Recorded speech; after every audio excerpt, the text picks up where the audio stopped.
Yes, live.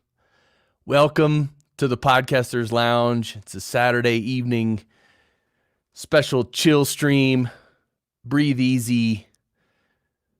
We're just here to chill and relax, really, and have a good time. Maybe have some laughs. And yeah, so obviously the Podcasters Lounge is a Facebook group, as you could see on the screen. If you're not a member of the Facebook group yet, definitely go apply to become a member of the Podcasters Lounge and all that. The only thing is we don't, there's a no spam policy in our Facebook group. So we don't allow anyone to spam anything. You can't promote yourself, your own show and all that, because, or else everyone would do it, right? And then the group would just be overrun with shameless promotion. And yeah, we can't have that. So what's up, everybody? Hey, Facebook user. This brings up the fact that if you're commenting through Facebook, make sure you give, I don't know what you got to click, but give Facebook permission to use your name. So then your name can show up on the screen. So, or else just let me know who you are. And I have a few things we could talk about. A few sort of introductory things, but just tell me what you guys are doing. I'll tell you what I'm doing. I've just been chilling at home and I'm drinking water.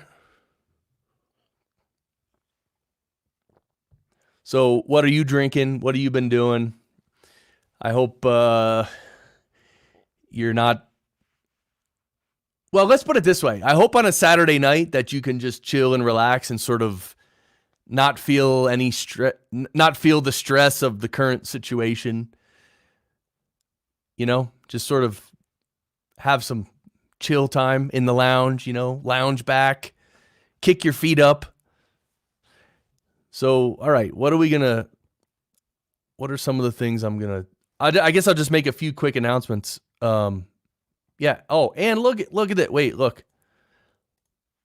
See, this is a comment I made earlier. Let me know if you'd like to jump on the live stream and I'll send you the link to join. But note, you must have decent video and audio. Decent. Passable is fine. So I'm using a new microphone for those of you who might be wondering. Well, it's not new. I've owned it for a while. It's a Sennheiser MKH 416 shotgun microphone. And it's really awesome. So, all right, now there's 6 people here. Welcome. Are we going to hit 10?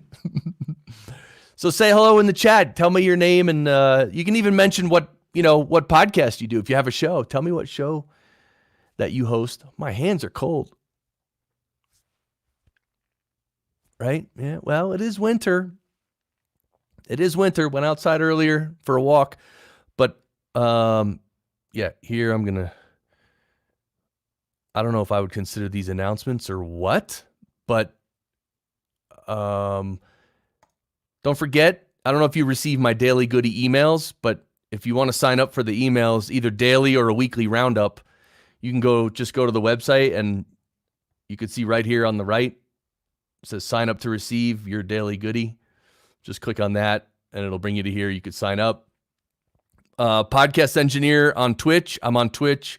I stream there sometimes. I just wanted to mention it, in case any of you are Twitchers. Yeah. And then, we'll talk about that later. Oh, and Descript. All right. Well, I wanted to talk about Descript a little bit. Well, and I sort of had some questions for you guys. Sean Kelly, dude. Okay, let's leave it here for a second. What's up, Sean? What are you up to, man? I'm just chilling. And Brad may jump on later, and as I mentioned, if any of you guys if you want to jump on, let me know. If you're just chilling. So what are you doing? What are you drinking? Hey, Facebook user. All right. So by the way, if you're commenting through Facebook, please give permission to Facebook to use your name. And then we could see your name on the stream, unless you want to remain anonymous, which is, I guess you could do that. But that would be like walking into the lounge and sitting down with like a bag over your head. Like we wouldn't know who, like, hi, like weird, but all right. So you have a Blue Yeti. Is that good enough? Good question. Funny you bring that up. This is one of my most prized possessions now.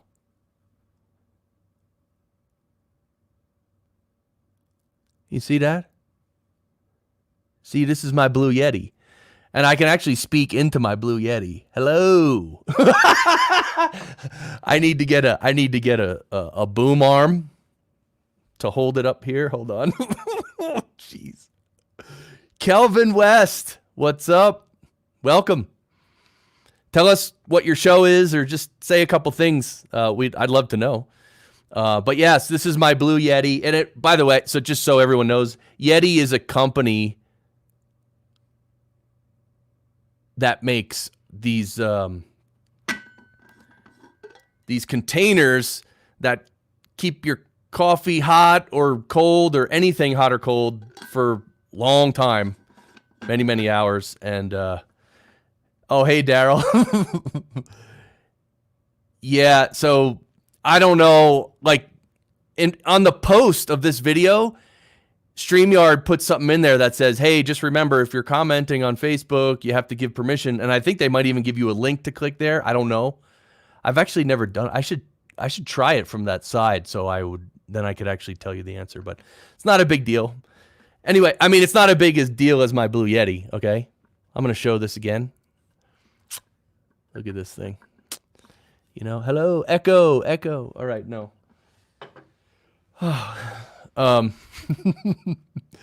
Yes, if you look, if you do have a Blue Yeti, you get extra points for joining the stream with a Blue Yeti. And as long as it's in the frame, we could see it. That'll get you. I'll promote you and your show a lot on the stream if you show up like that. All right. So I was going to have some tea, but it's 7 p.m. where I am. And Daryl Darnell. Hey, Daryl. I see you playing video games, streaming yourself playing video games on Facebook. That's awesome, man. Isn't that fun? It's so cool. I was so happy to see you doing that. Love that. Anyway, and it was awesome to hang out at Podfest, so Podfest was awesome. Not a very forgiving mic. LOL. Yes. So, Daryl, I wonder what you think about Podfest. Because it seems like as we were leaving Podfest, that's when everyone started taking the virus really, really, really seriously, right? So it's like if Podfest happened a week later, I don't think any of us would have gone, right? Gordon Firemark is here. No way. Hold on. The whole stream just changed. Did you feel that? Hold on. I felt it. Did you feel it? Anyway, I thought if Podfest happened a week later, it would have been canceled. And that's why when I showed up, I was talking to Glenn the Geek. He said that to me. He's like, if this thing happened 2 weeks later, it wouldn't happen. So I don't know. So anyway, I guess I'll be blunt about my question. Daryl and Gordon, do you think we all got the virus or what? I'm sorry to laugh. I don't really know why I'm laughing, because that's not actually too funny. Yeah, we lucked out. I hope. But I hope everyone's staying healthy, getting a lot of sleep, right? I think sleep is a big deal. Daryl says, I think if Podfest would have been a week later, it might have been canceled. Yes. Right? I agree. But I don't know. Are any of you guys having, are any of you guys stressing really bad about this whole thing? Or are you kind of okay? Or are you really chill? shortness of breath is the distinguishing characteristic. Gordon says, no, he's more concerned he got it from his college students. Okay. Yeah, right, if you got it, right? That's one of the weirder things about this. Like initially, selfishly, my brain goes to, I got to stay away from everyone because I might get it. And that's half of the equation though, right? The other half is I should stay away from everyone in case, because I might have it.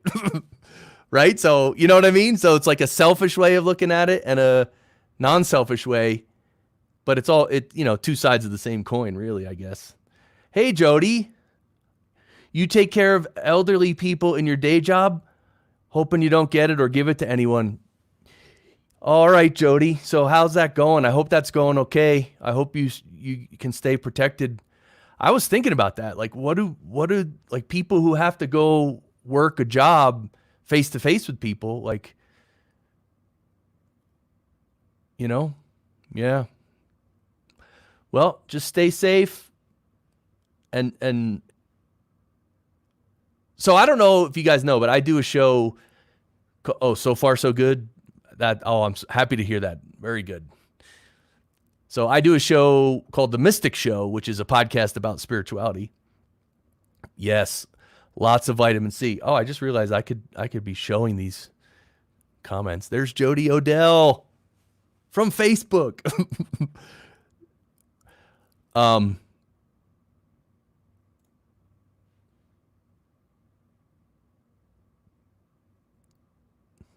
on.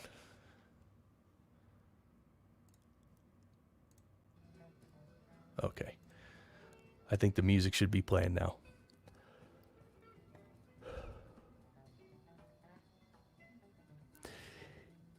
Yeah, so I do the show called The Mystic Show, and I talk about really deep spiritual concepts and not so much spiritual in terms of like Western religious-ish, but more like Eastern spirituality, because that's what I studied for years and practiced. And yeah, anyway, it does help me sometimes to think of things on a much deeper level and broader and wider and a more universal level. If I'm getting stressed about things, sometimes it's good to zoom out, just like whoop, zoom out like a galaxy away. And then just hang there and ponder the situation. I actually find that helpful. Oh, you're going to subscribe now? Yes, maybe I should do a new episode soon. I haven't done a new episode in a long time. And actually, for the last 3 years or so, I probably put out one episode a year or something weird like that. So, but I started it in 2014. Yeah, and I have 180 something episodes, so but of course, it's hard to listen. You can't really listen to your own show. Do any of you guys really listen to your own show? Like, you put on an episode of your show and you listen from start to finish, all the way through every episode that you put out? I'm wondering, do you do that? Because I don't. I never do, actually. In fact, I never listen to it the whole way through, even when I'm doing post-production. My thinking was that I was there when it happened, and I wrote down any edit timestamps. Right? I don't prefer to listen back to my own show. Jody says yes, and you're your own worst critic, really? Yeah. That's another coin. One side of it is, well, the more critical you are of yourself, the more you push yourself to improve, the more you improve. The other side of that coin is if you push yourself too hard, you can actually stress out and burn out and develop bad habits, right? All that stuff. Facebook user cringes whenever he or she listens to his own show.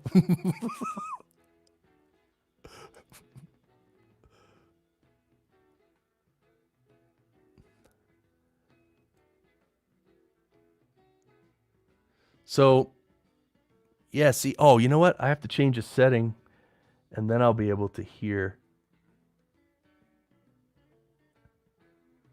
No, maybe not. Oh, I know why. Oh, yeah. Sorry, I'm just adjusting a couple settings on the fly. My output. Oh, I hope this doesn't screw everything up. Oh, I really don't like making system-wide changes on my computer, like while I'm, in this case, streaming, or normally if I was recording or something, which why would you wouldn't even need to switch it then if you're just recording. All right, I did it. And I still don't hear the Grateful Dead.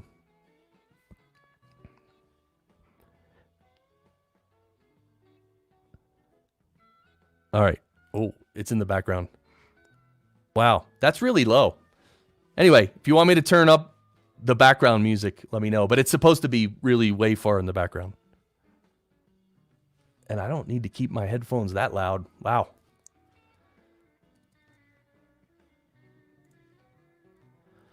Jody needs to learn how to ask better questions of your interviewees. And you listened to my show for about 3 years before I had the nerve to do my own. Really?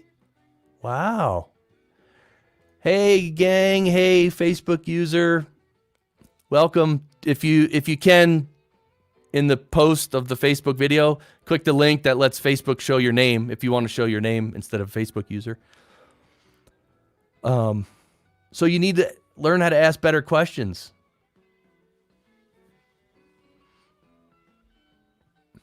Okay. So I wonder how you're going about that. Are you preparing more for interviews, Jody? Like, spending maybe a half an hour, days or weeks before, thinking of questions and writing it out. Yeah. Yeah. That's good. So you'll, and while you're recording, if like in the back of your mind or even in the front of your mind, you're thinking, oh, I need to ask better questions and that, then yeah, you'll get better at it for sure.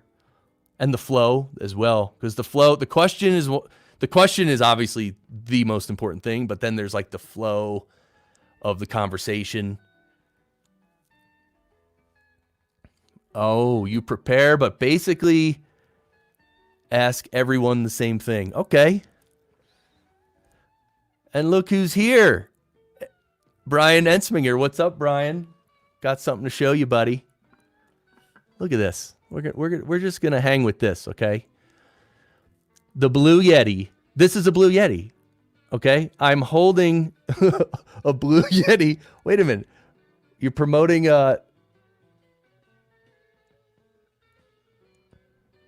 Oh.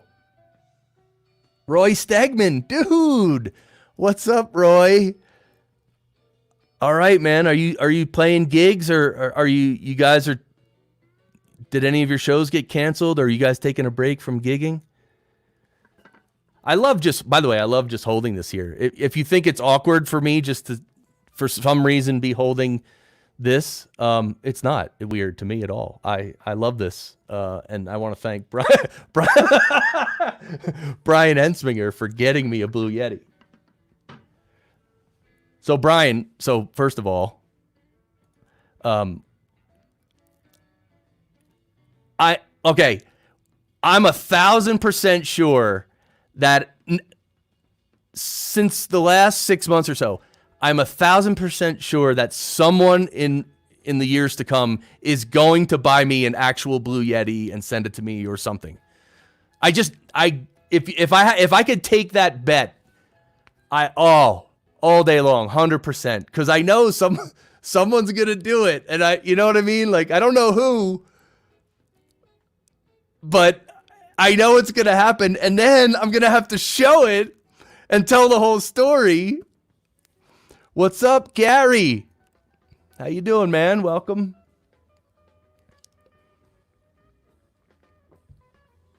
I really have to implement something with comments so that they can just be showed on the screen automatically, because it is really hard to like stream live you're talking. I'm talking, so I have to think about what I'm saying, but then also look at the screen, read comments, think about. Wow, you know what I mean? This is actually not easy.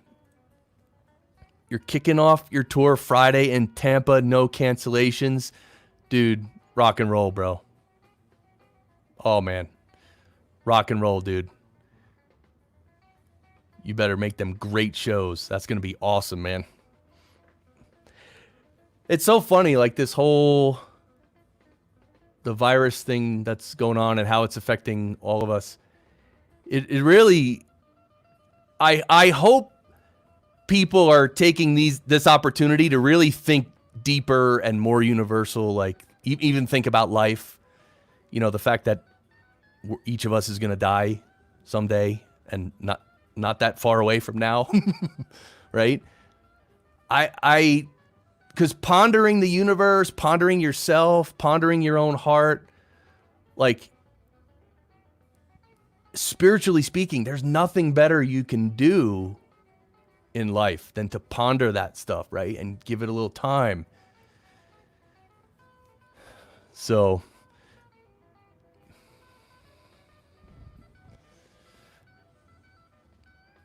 Joe Taylor. Yes, you are no longer Facebook user. Welcome, Joe. Glad you're here, man. Tell us what your show is and stuff in the chat. We'd love to know what your show is. And here's another we got a lot of Facebook users. Oh, unless this was you, Joe. Yeah, let's make podcasts all weekend. Yeah, that's what somebody was saying online. Like, you know, we're all going to have more time to make podcasts, which is kind of true. But then thinking about what I was just saying, like pondering things, reading is another, like, you know, I've seen several people post that they're reading because we just have time to sort of hang out and, you know. But one thing is that I just bought those tickets to see Tool like 2 weeks ago. I bought these tickets.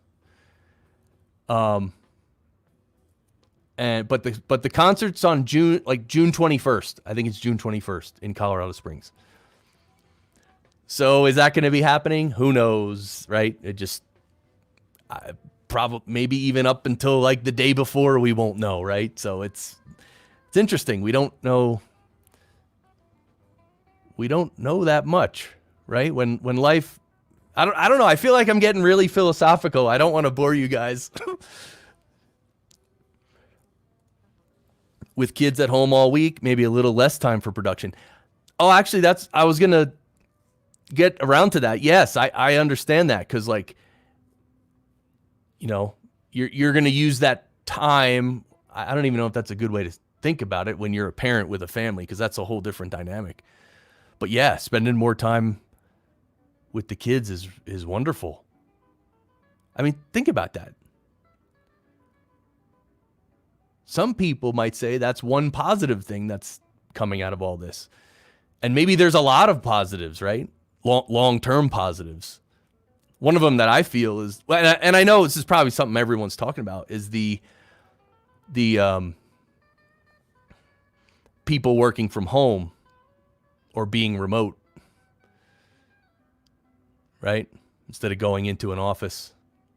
But there's a lot of dynamics there too.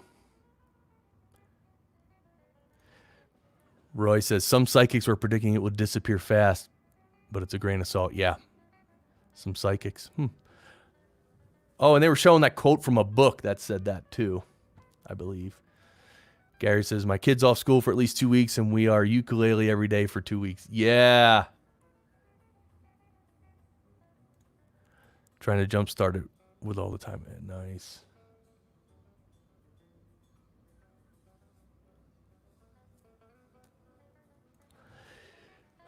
Right? So is the music's not too loud, is it? Shouldn't be too loud. Brian's doing remote work for his day job until April 30th. Right? Yeah, I mean, if you're going to make a decision like that, why just have it be like 2 weeks or 3 weeks from home? Why not push it out? Roy, right. Yeah, you saw that quote and pick. Oh, thanks, Brian. All good on the music. I'm playing it out of Gary doesn't even hear music. Oh yeah. I'm playing it off this app called Vox. Yeah, VOX. It's like a music player, MP3 player, but it's small and kind of lightweight. And I think I did pay a little bit for it, but it wasn't much at all. And anyway, I'm playing it out of this app called Vox, and on the Vox volume, I have it set to 10%. Then in Audio Hijack, I also am dialing it back from 100% to 10%. Because even when I put it a little louder than that, it ends up really loud on the stream. It's just a weird gain staging going on. Is your studio really that huge? It looks enormous. It's a little. It's not an average size room. This is like a basement, one of those bigger basement rooms. It's not huge, but it's bigger than it is significantly bigger than a normal room for sure. Definitely not too loud. I think his studio is a TARDIS. Oh, TARDIS. I did watch a little bit of that show. I forget where I saw it. So what shows are you guys watching?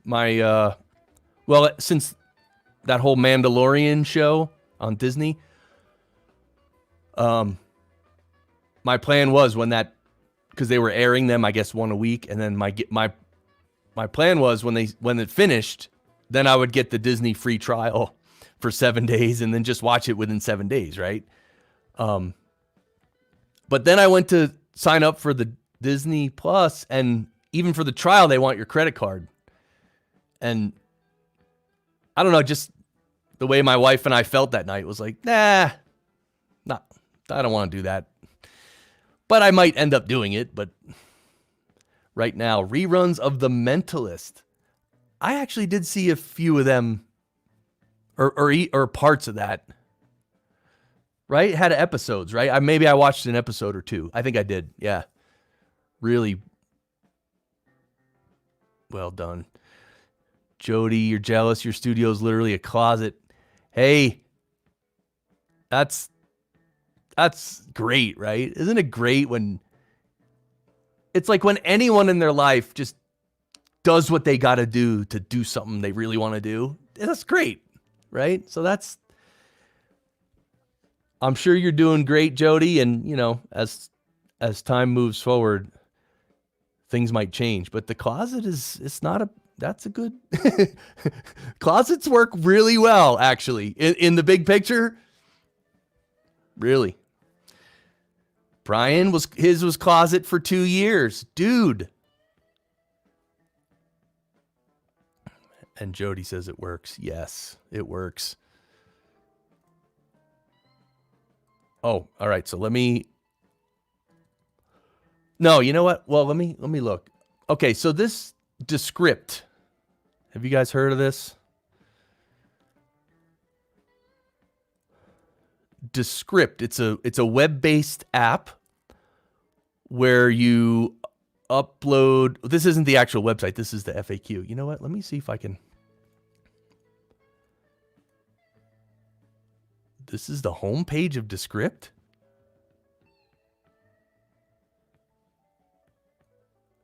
That's the homepage? Doesn't that look like you guys can see that? Doesn't that look like a weird homepage? It does, like recording, effects. Oh my God. Integrations and API. Troubleshooting. Yeah, so this is serious. This is serious. And not just because, right? Descript, apparently what you can do is upload audio and it'll load it into like an audio editor, but it also transcribes the audio and has the transcription. It has the words along with the wave. So you can just highlight the word highlight the word like double click it with your mouse. So the text is highlighted and then just hit delete and it'll actually delete the audio of the as well, right? That's my understanding of Descript, how it works. And yeah, so anyway, that sort of automatic editing, meaning you might be highlighting the word and, but Descript is choosing where exactly the cuts happen, right? Like where is the in point and out point of that And the problem is when the Descript is choosing those, however it does it, it may choose one of those. It might cut a breath in half, or it might just chop it in a weird, awkward way. Like just the timing might be off a little. Certainly cutting breaths in half that's probably the worst thing it could do. Because like half a breath is just really weird and spooky. The timing's off and it's a half breath, which just as an animal, you hear that sound and you're like, oh, that's unnatural. Like it hits you even if it's subconscious. Anyway, I gotta watch. See, I gotta watch the comments here. You guys are already blew past me. Gary says his video studio is 95% done. Took forever. Camera lights, everything else done. Wow. That's awesome, man. I hope you're taking a lot of good pictures. Gary, you used Descript? Jody says that's a help page, right? And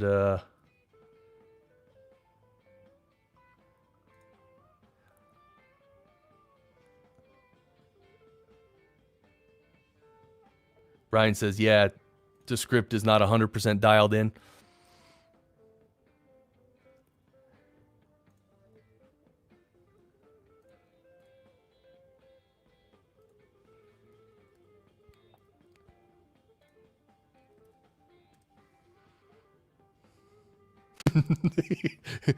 That was weird. I was like, this doesn't look like a home page. Okay, terrific.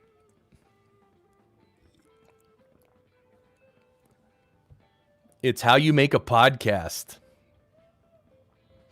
Record, transcribe, edit, mix. As easy as typing.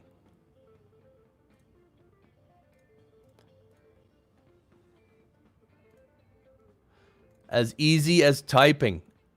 So I know I might be jumping ahead, but does that mean, will we ever be able to type in words and then Descript will make the voice of those words?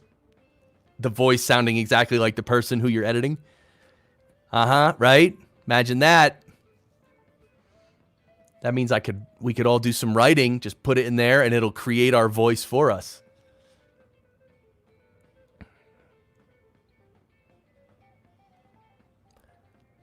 Like, that's one of those futuristic things that people might think, oh, that's, yeah, probably 5 years from now they'll have that. And it's like that, certain things like that, we're not close, you know? We're just not close with the voice transcription and the voice modeling and all that. We're nowhere close. Like, we have like thoughts about how we could do it and how it sort of works, but like, developing that to where it's something that not only that it works all the time, but that it's like awesome. Like, I don't believe we're really that close to that. So, all right, Descript. Well, I kind of wanted to try it, but I'm not going to try it here on the stream. Look, her mic's not plugged in. Did you see that? Her XLR cable's hanging out. Should I play it with sound? No, that might. Well, no, it's a commercial, right? That wouldn't get my stream banned, would it? I'm such a wimp. I won't chance anything of playing copywritten stuff or whatever, music or whatever that might get flagged. All right, I just want to see can we just play this? Here we go. Oh, that was a Blue Yeti pointed right at the lady. And look, what are these? Shure MV55s? Is that what these are?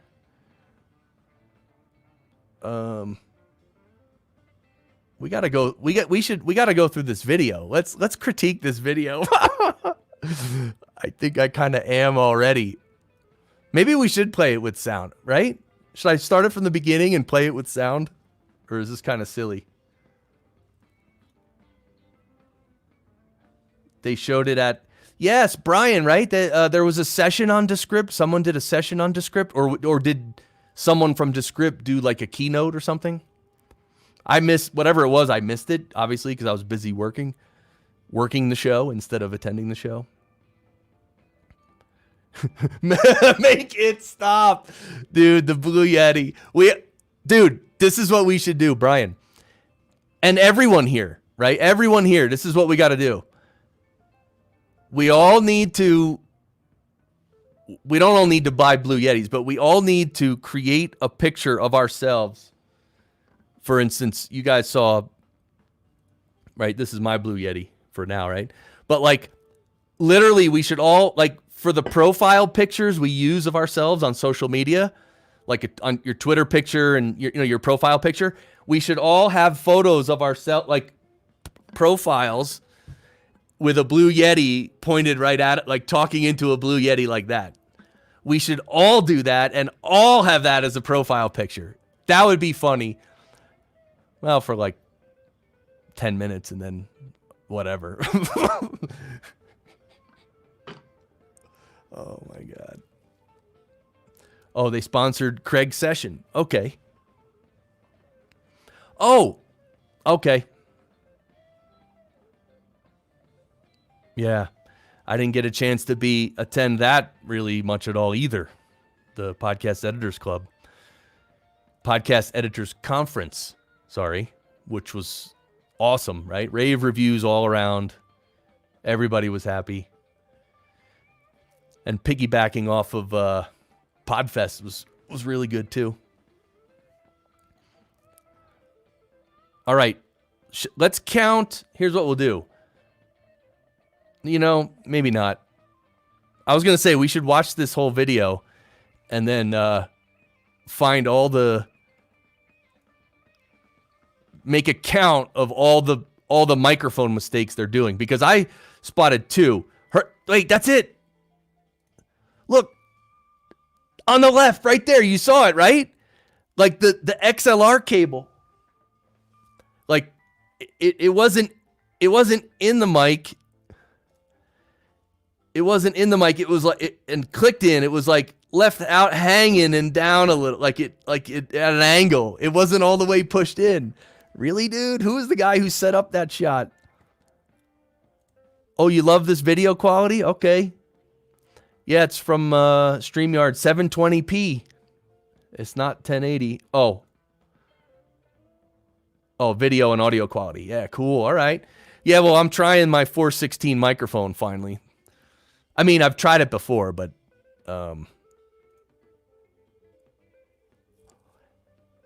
I think because I've seen Bandrew do it, I started to break out some of the mics I have in the closet and just use a particular mic for maybe a week or two. Like I think I got out the RE320 and I used it for like maybe a week, which is not enough time. But the 416, well, same thing. It's been about a week.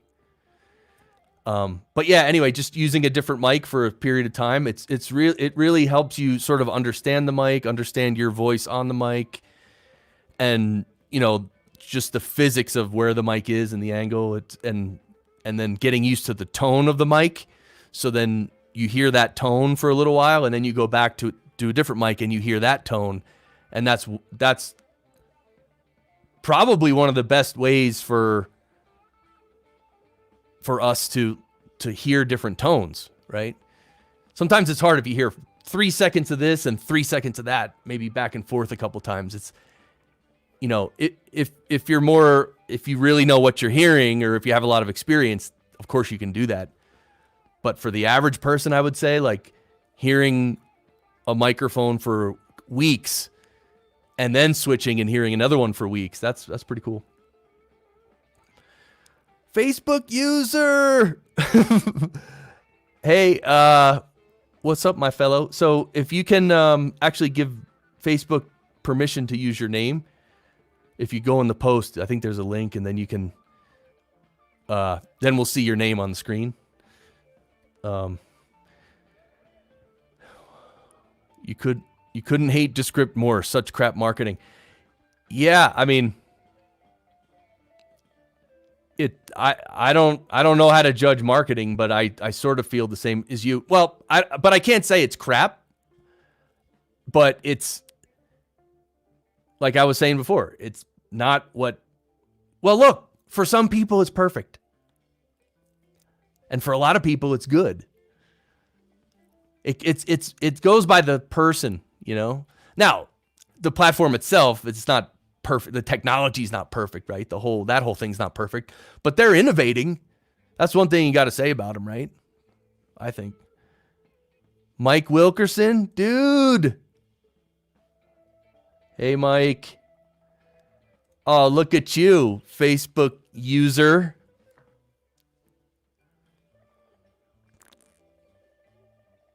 Are you camped out at home, Mike, or are you at the studio?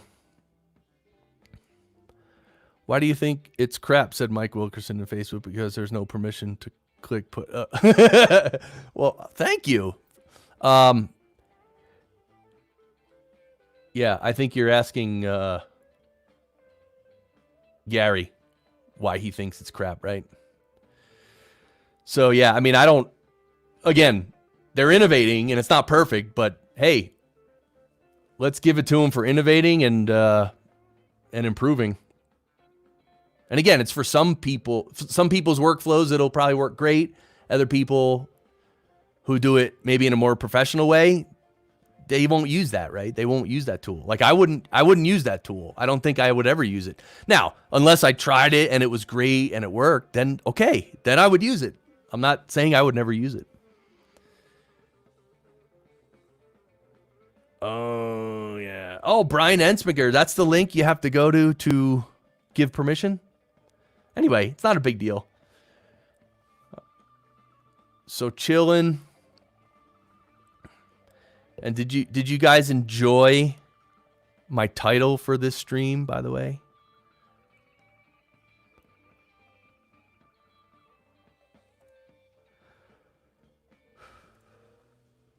The Saturday night breathe easy, all right?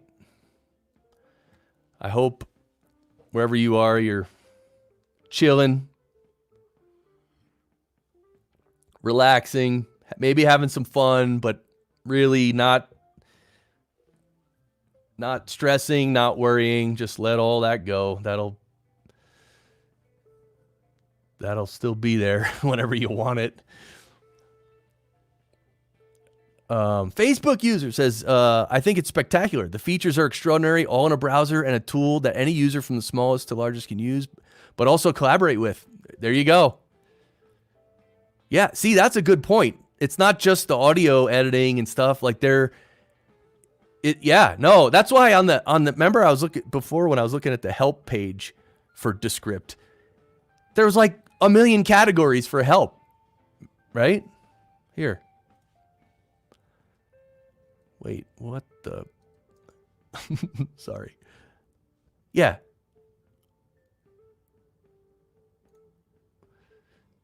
Yeah, look. FAQ, video guides. That's great.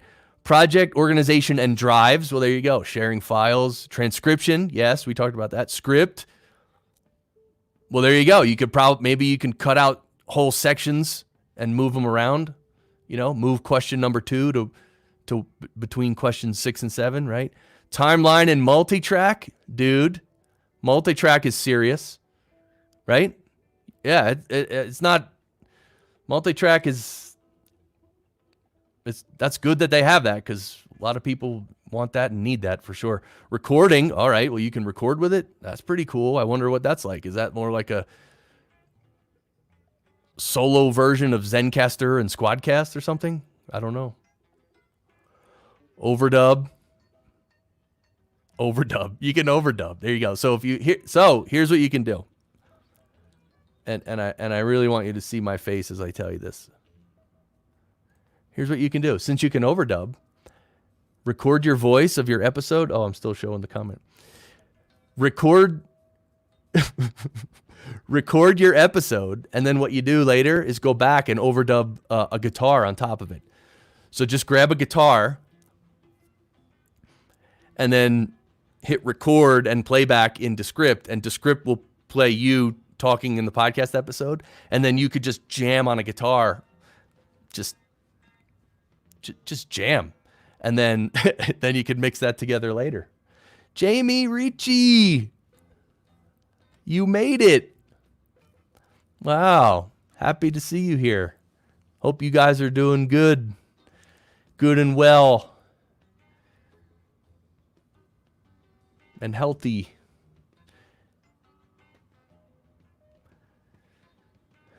Yes, this is a Breathe Easy. I like that name, right? The Breathe Easy. I don't know. Man, you guys, hold on. There's like a bazillion comments. I missed everything. I missed everything. I hope I was saying something funny or important or interesting, I guess I should say, because I don't think anything I say is ever funny or important. You're at Guitar Center. You got a 25-foot Mogami. Is it always that link to do that? I don't know, Brian. I really don't know. I really have to attend. Oh, wait, maybe he did answer. Do you use it for actual editing or transcription plus large content edits? Right? That's a good question. So I think, oh, and Mike says both. Mike Wilkerson says both. See, you guys already read this. I'm going too slow now. All right. It does a very poor job, and the audio exports are borderline unusable. It's nothing in the way of content time. Gave me serious power on both audio and video at a glance. Okay. Jody has a question. I live in the wilderness where there's fairly decent internet but zero cell phone signal, and some of the people I want to interview are in the same boat. If they have decent internet, I can use Zencastr or Squadcast. What's the best solution for landline to landline interviews with no internet at all?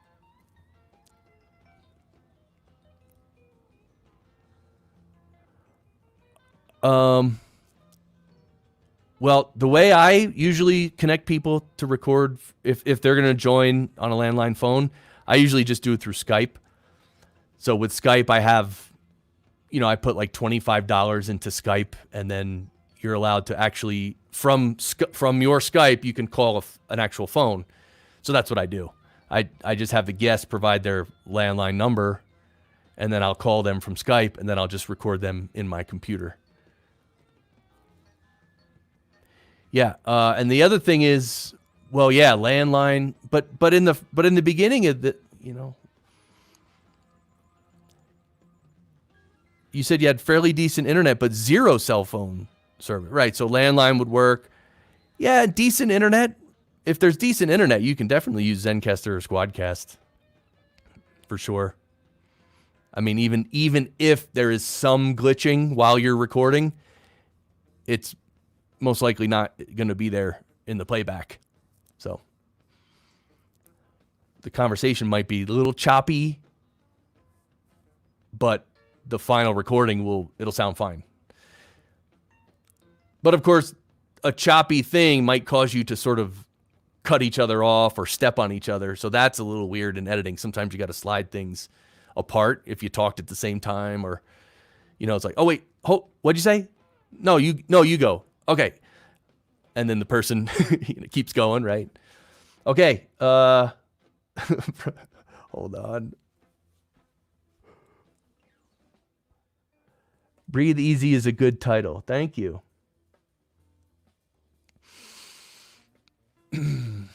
Breathing easy on a Saturday night.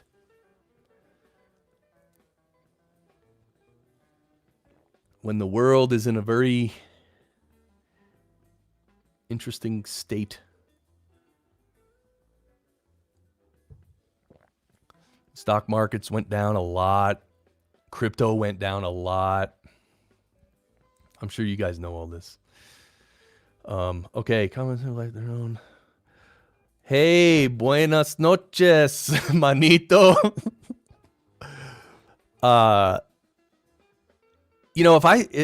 Spanish is one of those things. I took so many years of Spanish in school. I took 5 years of Spanish, 8th grade, and then all in every year in high school.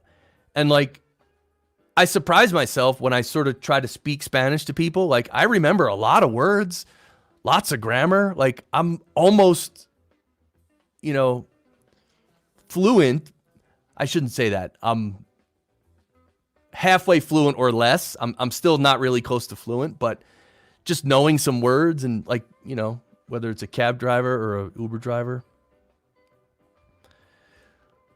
Okay. When you're wrong, you have to say you're wrong. Well, I was wrong. Mike Wilkerson is right. If you're doing landline to landline, the best way, clearly, okay, the best, oh yeah, baby, is a mic pointing at a teleconference suite, period. Yeah, the speaker on the table for the teleconferencing, yeah, just point a mic, but don't get the mic too close, because then you actually might pick up the signal pretty well. You got to have the mic, the mic itself like 1.5 feet away, then you just get more room.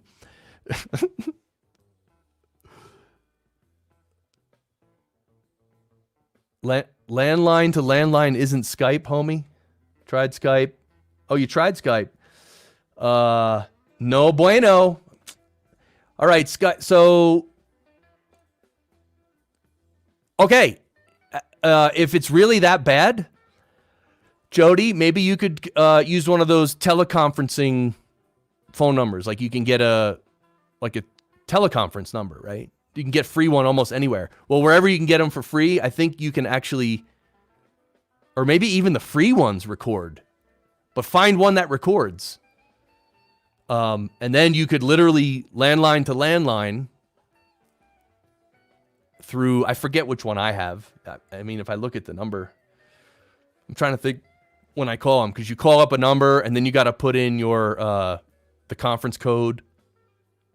Whatever. There's a lot of services, but that might not be a bad way to do it if you're doing landline to landline.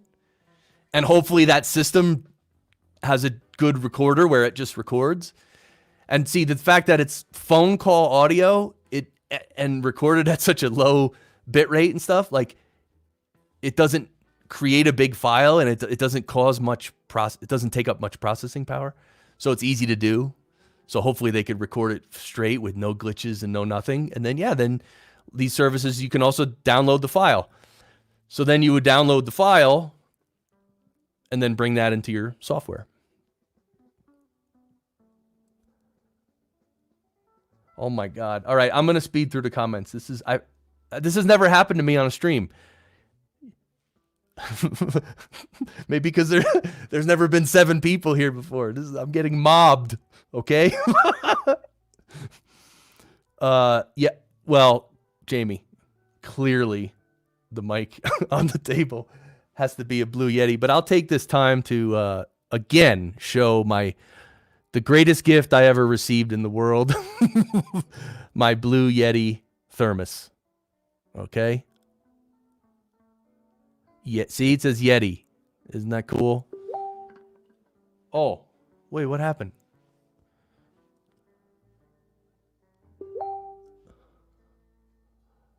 Hold on, I'm getting who's pinging me? Oh, Ross.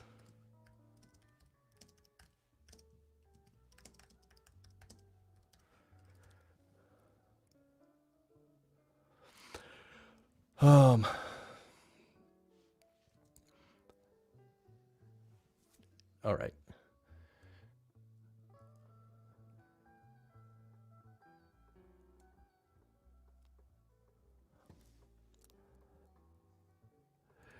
Oh, Jody, you did recordator?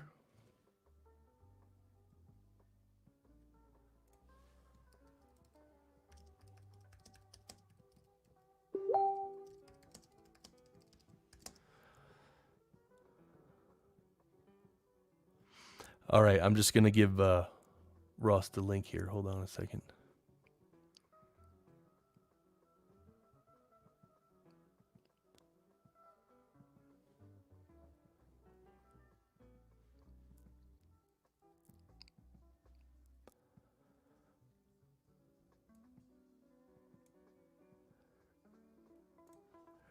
Recordator. I don't know what that is. We chatty. Yes, Jody. You guys are chatty. Ping. Wait, what is this? Quick, take the bald man's wallet. Recordatorama. Oh man. All right, I gotta get the link. So how do I get the link?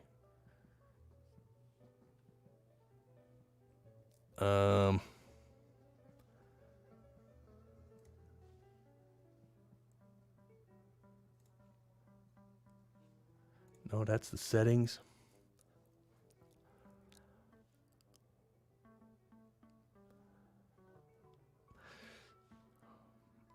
Sorry, I'm just trying to.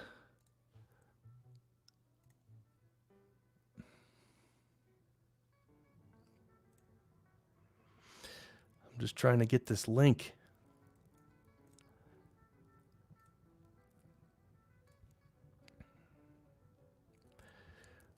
Oh, yeah. So Saturday night, been live for about an hour, actually. Lounging, drinking water. What are you guys drinking?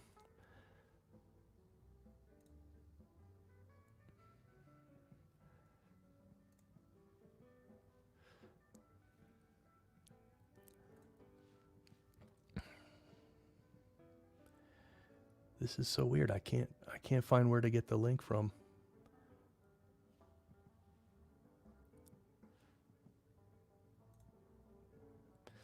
Yes, I need someone from the help desk to come to come show me.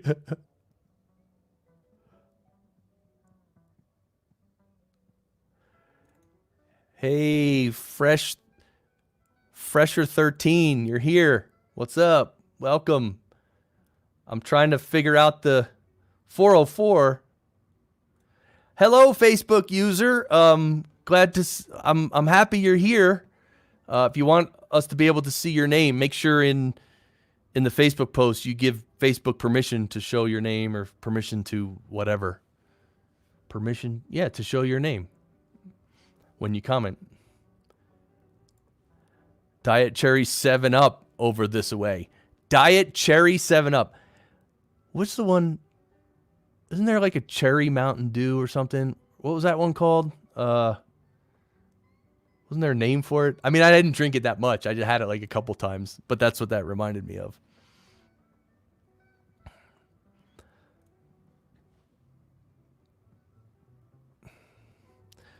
All right, hold on a second. I'm going to stop that. Oh, it was underneath the sharing. Dude, it was, since I was sharing my other app, which was Firefox, that's how I was showing you guys stuff.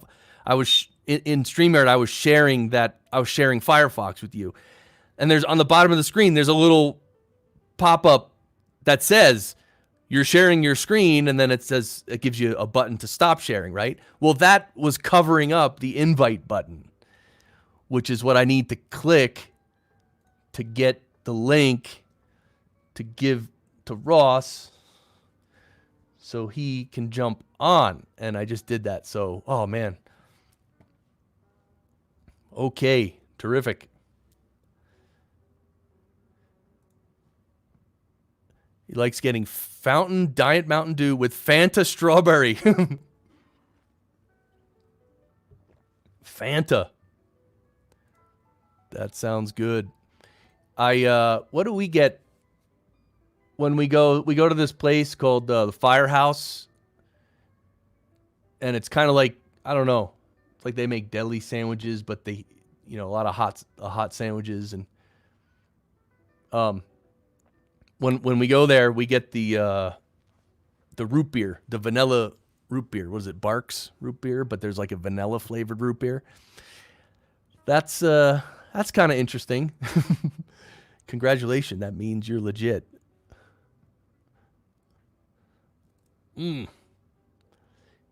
Yes, Firehouse subs. That's what it is. Where it's like, they have like firemen's helmets and uniforms and like hoses on the walls. Like it's all decorated like a fire station almost. It's pretty cool. And apparently it's owned by either firefighters or retired firefighters, whatever. It's owned by firefighters. So it's like kind of cool. You know what I mean? Like just to support that. And the sandwiches are nice. Diet Coke with raspberry. Diet Coke with raspberry. Okay. Yeah, I never got the diet soda thing. Like any diet soda I ever had I take one sip and I'm like, oh. And I just can't drink it. But I don't drink soda at all anyway, really. I mean, very rarely. It's not good for you. Yeah, it's not the best. It's not the best.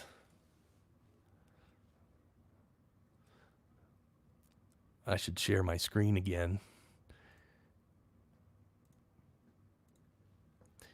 There you go. Oh, there's my chat with Ross. Ross, you know Ross. Everybody knows Ross Brand. Well, there's no pleasing you. No. I'm easy to please.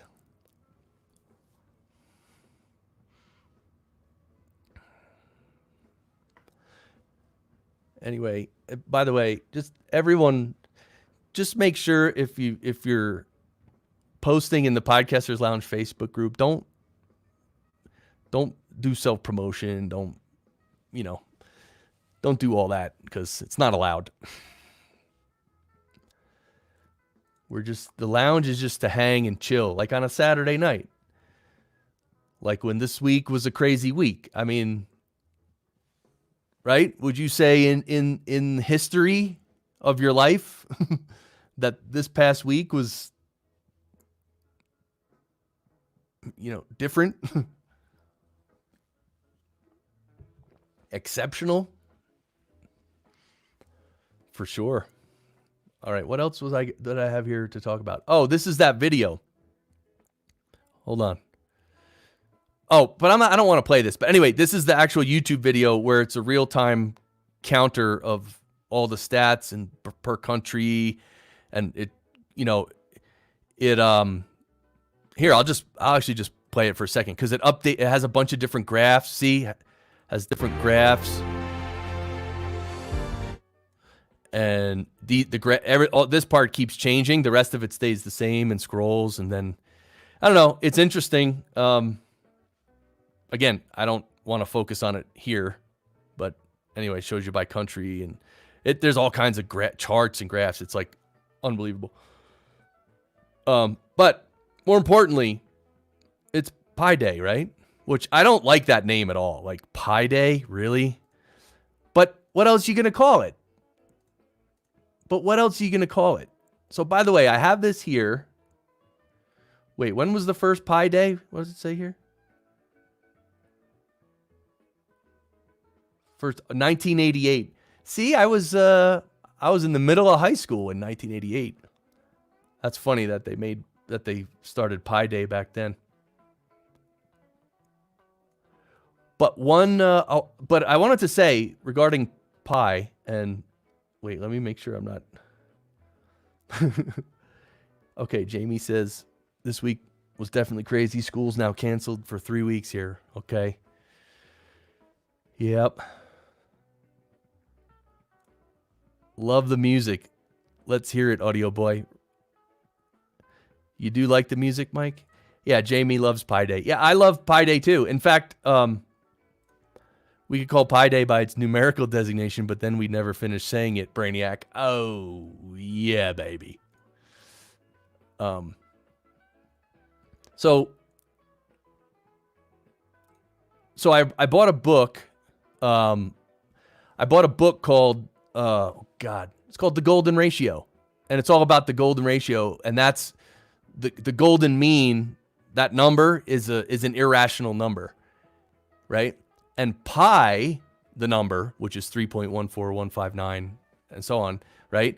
That's also irrational. They're both irrational numbers. Pi and the golden mean ratio number. What do they call it? They just call it the golden mean, right? I think.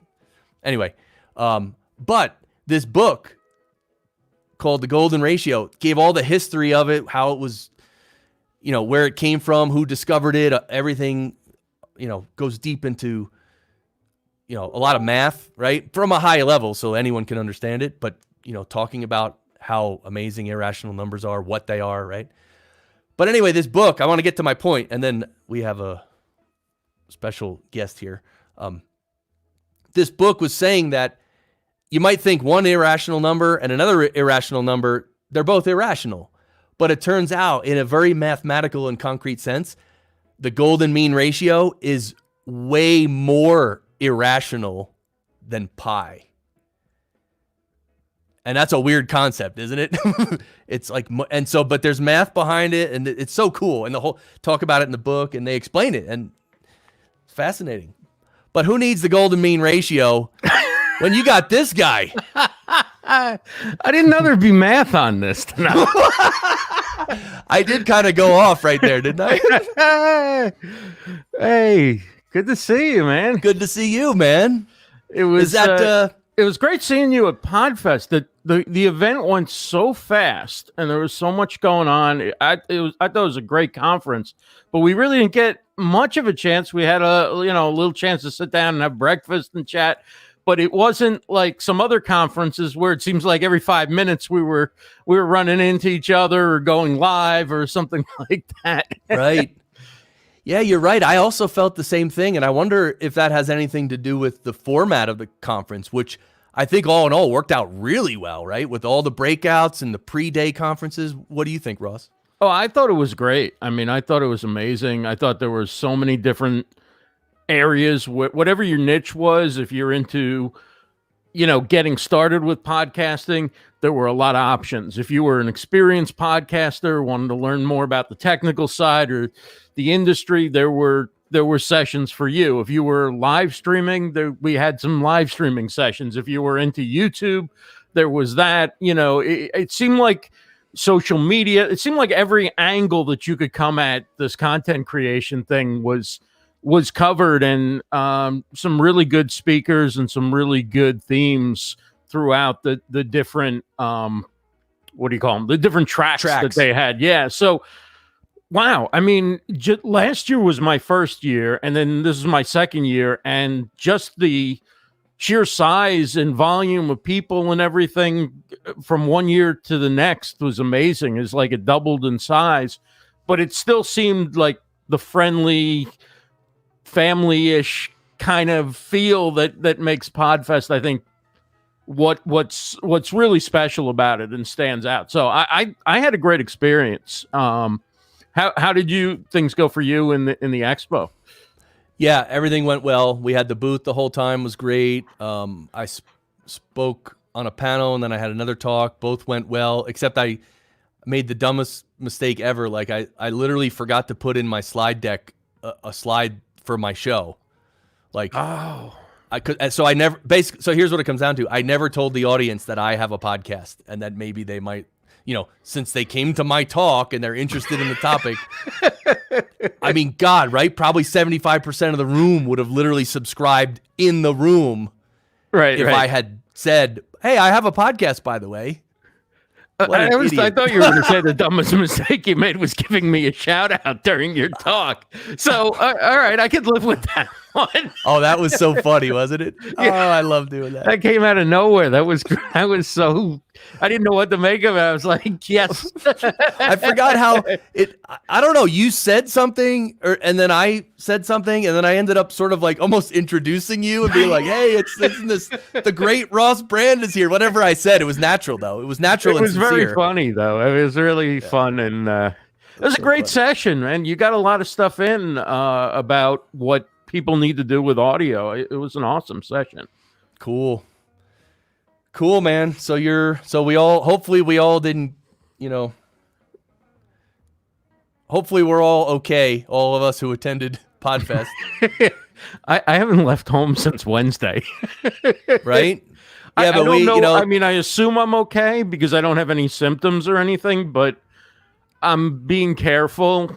Other than like necessities, if I run out of food or something like that, I'm going to go out, obviously, because You need to eat to stay alive. But other than that, the social distancing thing is what I'm doing for until I get different news. Otherwise, I don't want to be a conduit to spread. Like, let's go too far in the side of caution rather than too far on, oh, this isn't a big deal, it's media hype, whatever. Like, let's have that discussion after this thing's stabilized and we all are okay, you know. Yes, agreed, 1,000%. And we're lucky the conference was when it was, because you think about, like, a week ago we were at the conference and how much has changed. I mean, if the conference was like 2 or 3 days later, I'm not sure if I would have gone or not, based on how the news has rolled out and how things have changed. I mean, even like the beginning of this week, I think like Monday, I went out to eat for lunch or whatever. Like, now, now I'm like, you know, if it's not in a box or in a can or whatever, no, that's been touched by human hands, I'm not messing with it. Right? Yeah, man. So yeah, a lot's changed, but hopefully people will heed the warnings and, you know, the spread, because looking at, I mean, again, I didn't expect to do math, so I don't know how this all works, but looking at these charts and numbers about how disease spreads, that there's commentary from people who are very good at understanding that stuff. This stuff just spreads like, it's like why the NBA shut down, right? I mean, there's everything. Like, one guy gets it. Okay, next thing you know, the whole team can have it. Next thing you know, every team they play can have it. Next thing you know, the whole league can have it. Every personnel that work, you know, all the personnel that work for the team, their like, and so, yeah. So we're and all the people in the arena. Yeah. So it's serious stuff. Totally. So now that I brought the show down, what were we talking? What were we talking about? Pie. No, man. It's so we were talking about pi and the golden ratio, but no, I mean this is so. Actually, I said a couple of things you just said. I said earlier. I said the same thing because I feel the same way, and but yeah, I just wanted this stream for sure. I mean, we're gonna have to talk about it whenever it comes up. Right? We're not. Right. It's not like we're avoiding talking about it, but that was sort of my idea for streaming tonight. Was like, why not just do it, and then, you know, because certain people, like, you never know what that one little thing is that someone else is gonna really appreciate. Right. You know, like you do something. You don't even know it's that special, but like the other person, or maybe they needed help and you helped them in a small way, and it was, you know, from your end it was nothing, but on their end it's like huge. And it's great to be able to, like, sort of communicate with each other like this, provide some sort of entertaining, some sort of face-to-face through the internet conversation, right? Because it's a little. If you, like, I live alone, so it's a little isolating right now, you know, not having gone out since Wednesday. I've watched 17 straight episodes of the history of basketball or whatever, because I should be watching a basketball tournament this weekend and there aren't any, you know. So whatever, you know, you get into something.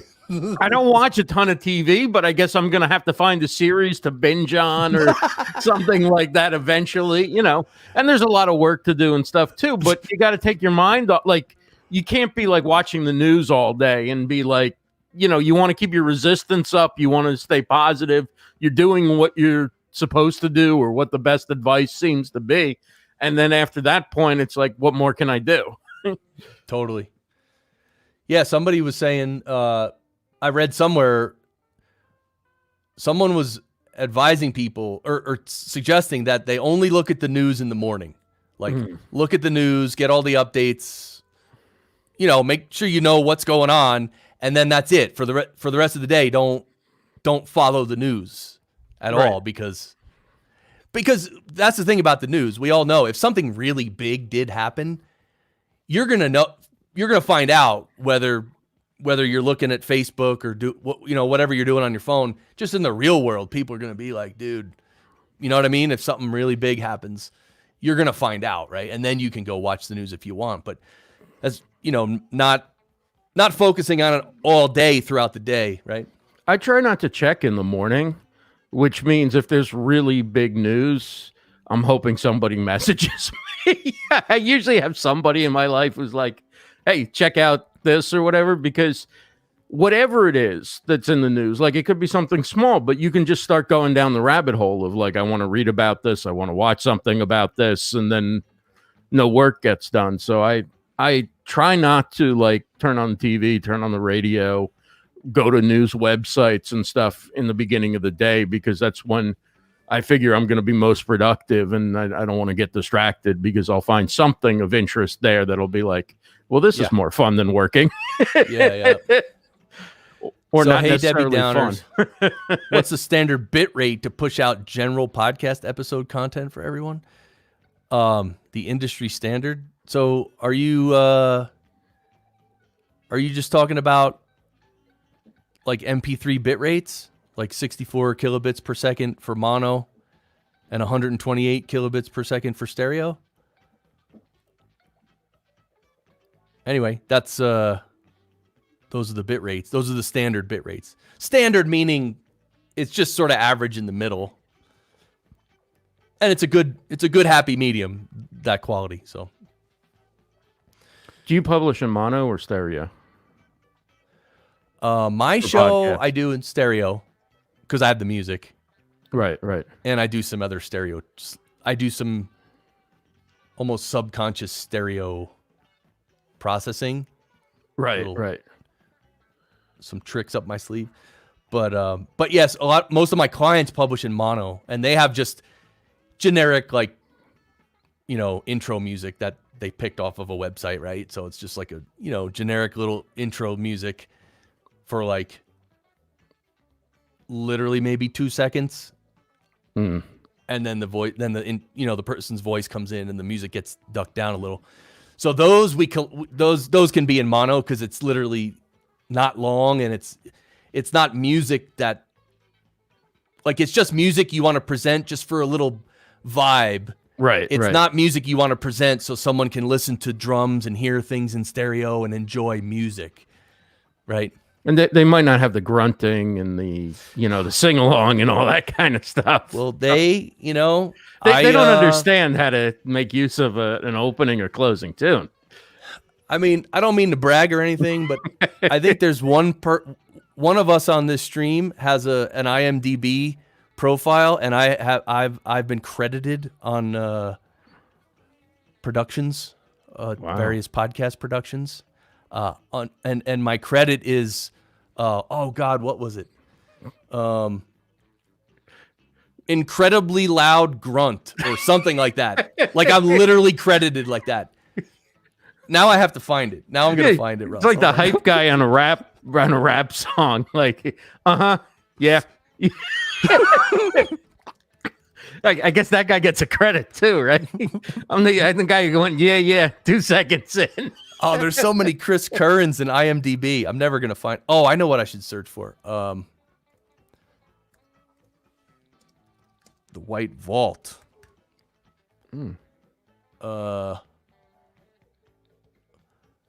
IMDb Chris Curran. Yeah, I'm searching for this, Ross.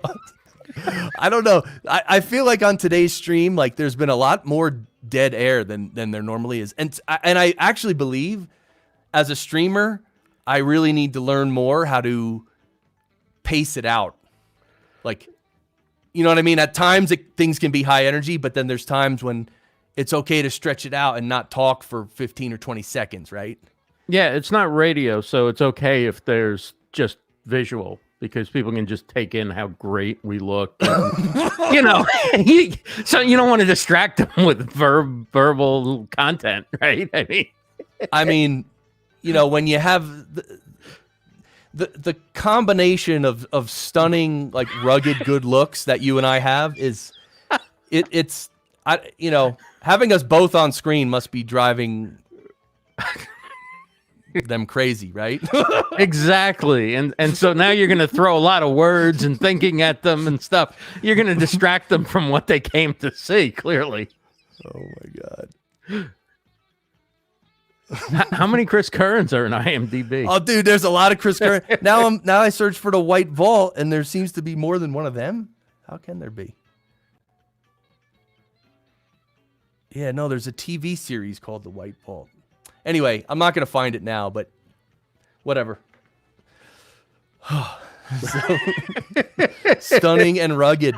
It's Thank the you, buddy Mike cop Wilkerson. movie the two of you would make. Yeah, dude, Ross, me and you need to be partners, cops. Somebody used the Yeti. These two are on the case. Yeah. Talking into the top of a condenser microphone. Yeah, Ross will get in the car with like his little, little container. I'll be like, "Oh, you brought the sound devices, didn't you?" I did. I did. And then you'll be like, last night I was. This out only with the- plugs in USB. No good. No good. That's a misdemeanor citation. Oh man. Oh man. Chris Curran credit transcript. No, it was extremely loud scream. I think it was extremely loud scream. No, it was funnier than that. Anyway, I should have taken a screenshot of that. Like that's something I need. I should put that on the website. Oh God. Assuming, Mike, you're commenting to me, it is Ross, not Russ, with an O. Right. I have a question. Yeah. Ross. Yeah. Oh, we'll do the good cop, bad cop stuff. Officer Curran. What are you using? Officer Brand. Phone with no mic? I'm seeing phone with no mic. What's going on here? You're interviewing a celebrity and you have a phone with no mic? You open up the suitcase. Here's 15 audio interfaces. At least a few of these work with a phone. Let's go. Exactly. We'll let you off with a warning this time.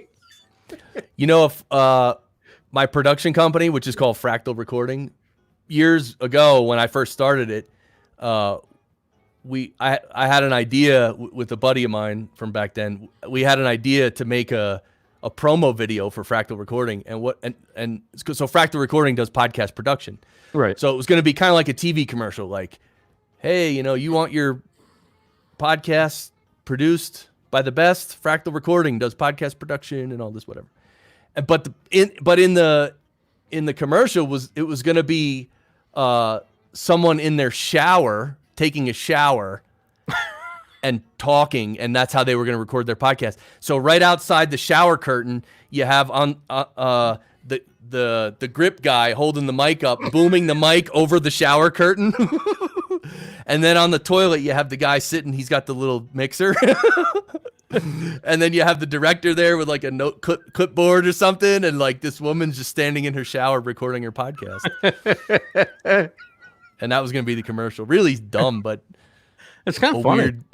A weird. How visual. far did you sketch it out or anything, or did you just throw us like an idea? Just an idea. Yeah, it never, because I don't know.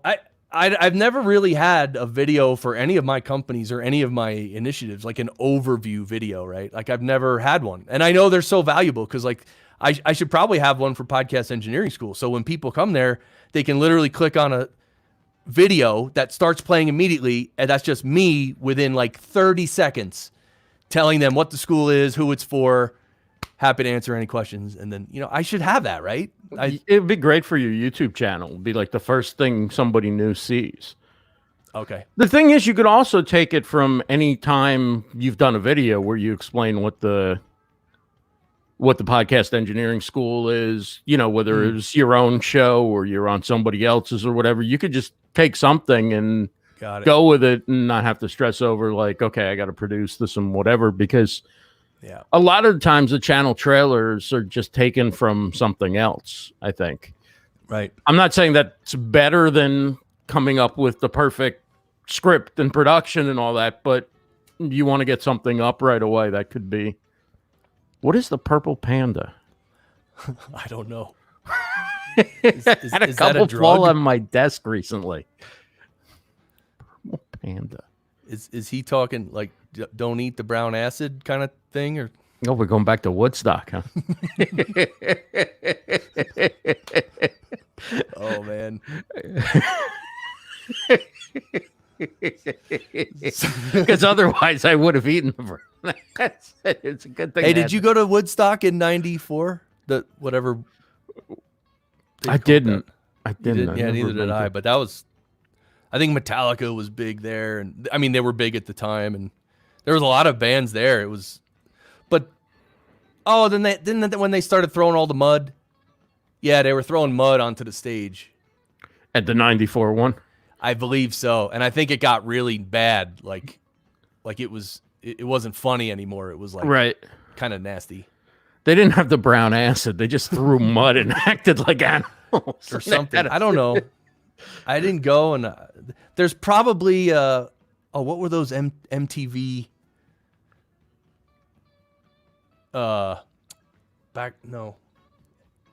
when they were great or something. I don't know. Don't they have a series they do of these old bands? I always remember VH1's Behind the Music. Oh yeah, I think that's what I'm thinking. Yeah, because everyone's basically the same, right? They got into it. They had a drug problem, and then it became a choice between the drug and the music, and they chose the music. From which I learned that you can get off drugs just like that by making a choice. If you have something strong enough, boom.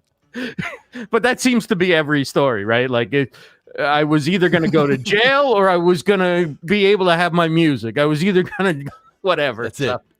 But totally. You know, and it always seems to come around. We're getting the band back together again. We played some of the old tunes, and it's totally. But those were just, they're very memorable. Those shows. It's just like the pacing of it or whatever. It's just really good. But so maybe for me and you, even better than being cops, we could pretend like we could do like a fake VH1 Behind the Music about like me and you, like a two-piece band, and like we get popular and we go on like we're rock stars, and it's me and you behind the podcast. Oh yeah, and behind that, the live stream. Yeah, but then and then just write all this, like pretend like we've been in a band for 29 years right now, like, you know what I mean, and create a whole past. That'd be fun. And then like, oh, this is when this is when that girl came into came between. And then you go to like the sound engineer. She was like their version of Yoko, and it just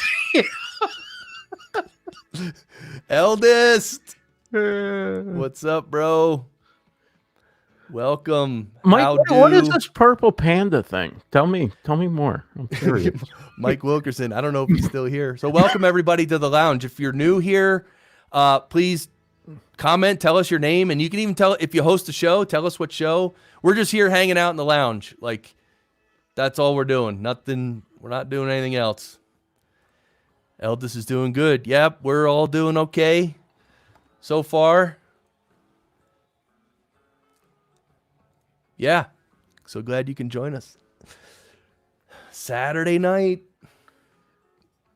streaming with StreamYard. With StreamYard. Oh, nice. I want to ask you your background. It's like greenish right now, but you've been using a green screen, right? Yeah. So I have a green screen, and I'm in kind of a tight space, and I'm using a webcam which has a very wide angle to it. So when I'm hosting, I have made these overlays that cover up the part where the green screen. So like if you back it out to where it shows our thumbnail side by side. So yeah, you see a little bit on the sides, which is why I just left it green. So it looks like, but yeah, so it's really easy to use the green screen for StreamYard. You just upload a whatever image you want to put on. Like you could upload something like this, right? And then it's just one dial that you move back and forth a little bit to dial it in. It works really well, like right out of the box. That's pretty cool. See. You just kind of find where you're not seeing the outline. Oh, yeah, yeah. Oh, sorry. Wait, how do I show you? Oh, if you want to put me on solo, you just click that little thing of me. And yeah, solo layout. There you go. Hey, everybody. Yo. And then you put your hands up, and then like your arms turn green. Okay. But I thought the green screens should be lit and bright, but yours was like a dull green. I've never seen one. I've got 2 LED panels on them, and then I've got 2 brighter lights, which are just like a floor lamp and a desk lamp, but I took the shade off the floor lamp, and those are like in front of me. I think you want the lights that are on you to be brighter than on the screen. Got it. And I still have to learn about like how exactly to light a green screen, but whatever I do, I make sure that they're set to the same thing, the LED panels, because I'm kind of in the middle. So yeah, I mean, I think that's just the way the color reproduces where I'm at. I can try a different background and see if that, like, this is the default, one of the default backgrounds they give you. And then this is the other default one. So, what else do I have? I don't have. You got to put the wife and kids in that one, Ross. There you go. Have a kid run by, a ball fly over your head. Yeah, I don't think there's video ones yet, but once they do, then I can really look like I'm in the middle of the action. You know, I did a show on CES, so I used this one as a background. For Podfest, I had this one. This is like my predictions collage. Oh, wait. Oh, yeah. If you're hungry. So, Eldest, Orlando, you know. Eldest, did you hear the different mic, or did you? Well, I assume you saw it on the screen, but I'm sure it sounds a lot different, right? Yeah, baby, trying new stuff. Mike Wilkerson was talking about something called unscreen.com. Looks like it'll remove you from video imagery pretty dramatic. So wow.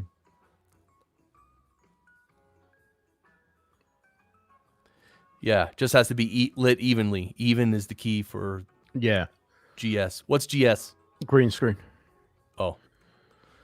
But yeah, so I have the same, like these LED panels there's 2 different settings. I have them both at the same. I don't know if they're the optimal setting, but they're the same. So I've got the evenly part. I'm sure I could dial it in better, but that's the next thing to learn.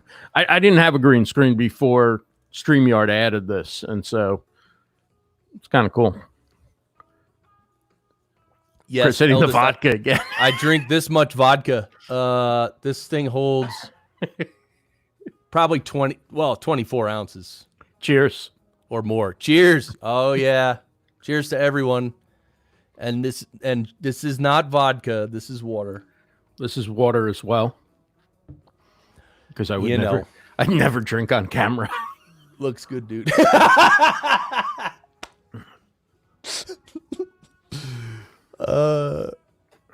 Yeah, it doesn't take much nowadays with the cam. Oh yeah, clinking beer mugs. Yeah, buddy. He'll put hair on his head. Okay. Yeah, I'm sure there's some creative stuff you can do. Like I know in editing programs, like in ScreenFlow, if I use the green screen, then I can like totally replace the background and play around with it and stuff.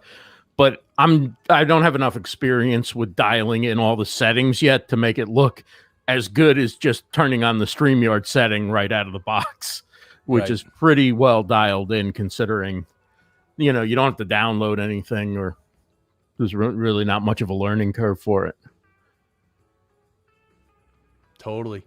Yeah, it looks good. I mean, you could see a little of, you know, around you. Oh yeah, yeah. Like it's very, very slight. Like it looks really good, but I mean, I guess I'm just sort of pointing out the obvious because that usually happens. You're seeing it on the headphone, like, Yeah. and it can, depending on the background, certain backgrounds highlight things more than others. Let me see if I can dial it in a little bit better.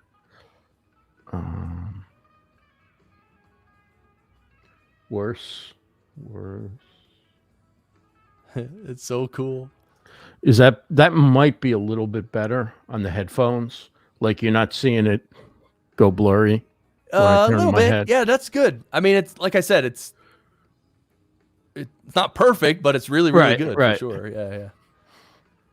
It's a change from the two doors behind me, the doorknobs and the light switch. Oh, Elda said, other than the fact that your headphones are getting clipped out, it looks good. Clipped out. Is that little bright, like down the wire? You can see, like, I can see it's still going on. Like on this over here. No, over here. It's like the headphone part that's on the ear there is green. Like it's just like it doesn't exist if I'm like this. If I'm like this, it exists. I don't know. Very interesting. Mike Wilkerson, love this comment, bro. It's not green screen blowback. It's his new green neon embedded headphones. It's the headphones themselves that are making that weird thing. Yeah, baby. Let's do it live streamer style. I'm gonna turn on the speakers. I'll take the headphones off. And who needs a mic in the picture, right? I'll put this across the room and then I'll just crank the gain up all the way and it'll pick up every little sound that we make and it'll be perfect. Blue Yeti. Wait. Oh, the Blue Yeti would be great because I could put it in somebody else's house. I actually pick me up. So I'm kind of mad at myself. I didn't prepare very well for the stream because I actually wanted to, and I'll do it for the next stream, obviously. But I wanted to fill this with the drink so I could actually drink from this on the stream. Right now, it's I unpacked it out of the box and I washed it, so it's all ready to go. But I didn't actually put anything in it. But I can't wait to drink from that. Found a good use for a Yeti. Oh, it's wonderful. The eldest bro says shotgun mic, which you can keep out of the frame. Yeah. Cool. Yeah. So one thing about I have this mic pretty close right now, and it's because through that doorway, yeah, like there's a little hallway that keeps going, and on the other side of the house, there's the HVAC unit, which is, the heat and the air conditioning and everything. When that runs on full, like any condenser mic where I'm sitting, it'll pick it up pretty good. Especially if I'm using compression on my voice, like I am. Using compression, it sort of brings up the noise floor even more. So what I need to do is block up that door somehow, sort of soundproof that doorway, or maybe another doorway further in, somewhere block the sound from that room where the HVAC is. Right. So if I can do that, then the noise floor will go down dramatically. Then I can actually move this mic further away. Which shotgun are you using? This is the Sennheiser 416. No, it's a good one. Yeah, it's a good one. I got it. It's one of those I got on sale, and it's one I always wanted. And a lot of voiceover artists use those. Yep. Yeah, it's fairly popular there. I've had it for a while. I tried it when I got it, and I mean, obviously I liked it. I actually A/B'd it with the I think it's the Audio-Technica 8035, and that's the one I think Alex Bloomberg from Gimlet used to recommend for going out and doing interviews on the street. The AT8035, it's a shotgun mic, right? And he would hold it and move the mic between him and his guest, in the field.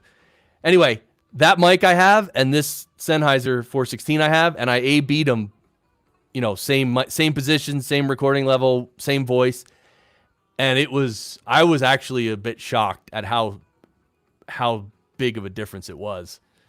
I mean, the 416 is it's just awesome. Like, it's really, just transparent but clear and clean, and just the timbre of it, and with my voice. It sounds tremendous. I mean, I'm also listening to you through the Mix Pre, which has an awesome headphone amp in it and makes things sound better than, like, often I'm listening to people through my phone speaker as it's sitting on the table, or I'm listening to them through my computer, whatever, if I'm not, in doing some sort of production. So it's hard for me to compare, but what I'm hearing right now, I mean, it just sounds like crystal clear. I mean, it just sounds, and it really picks up the sort of the lows, I think, really well in your voice. Okay. Yeah, that's actually proximity effect, I believe.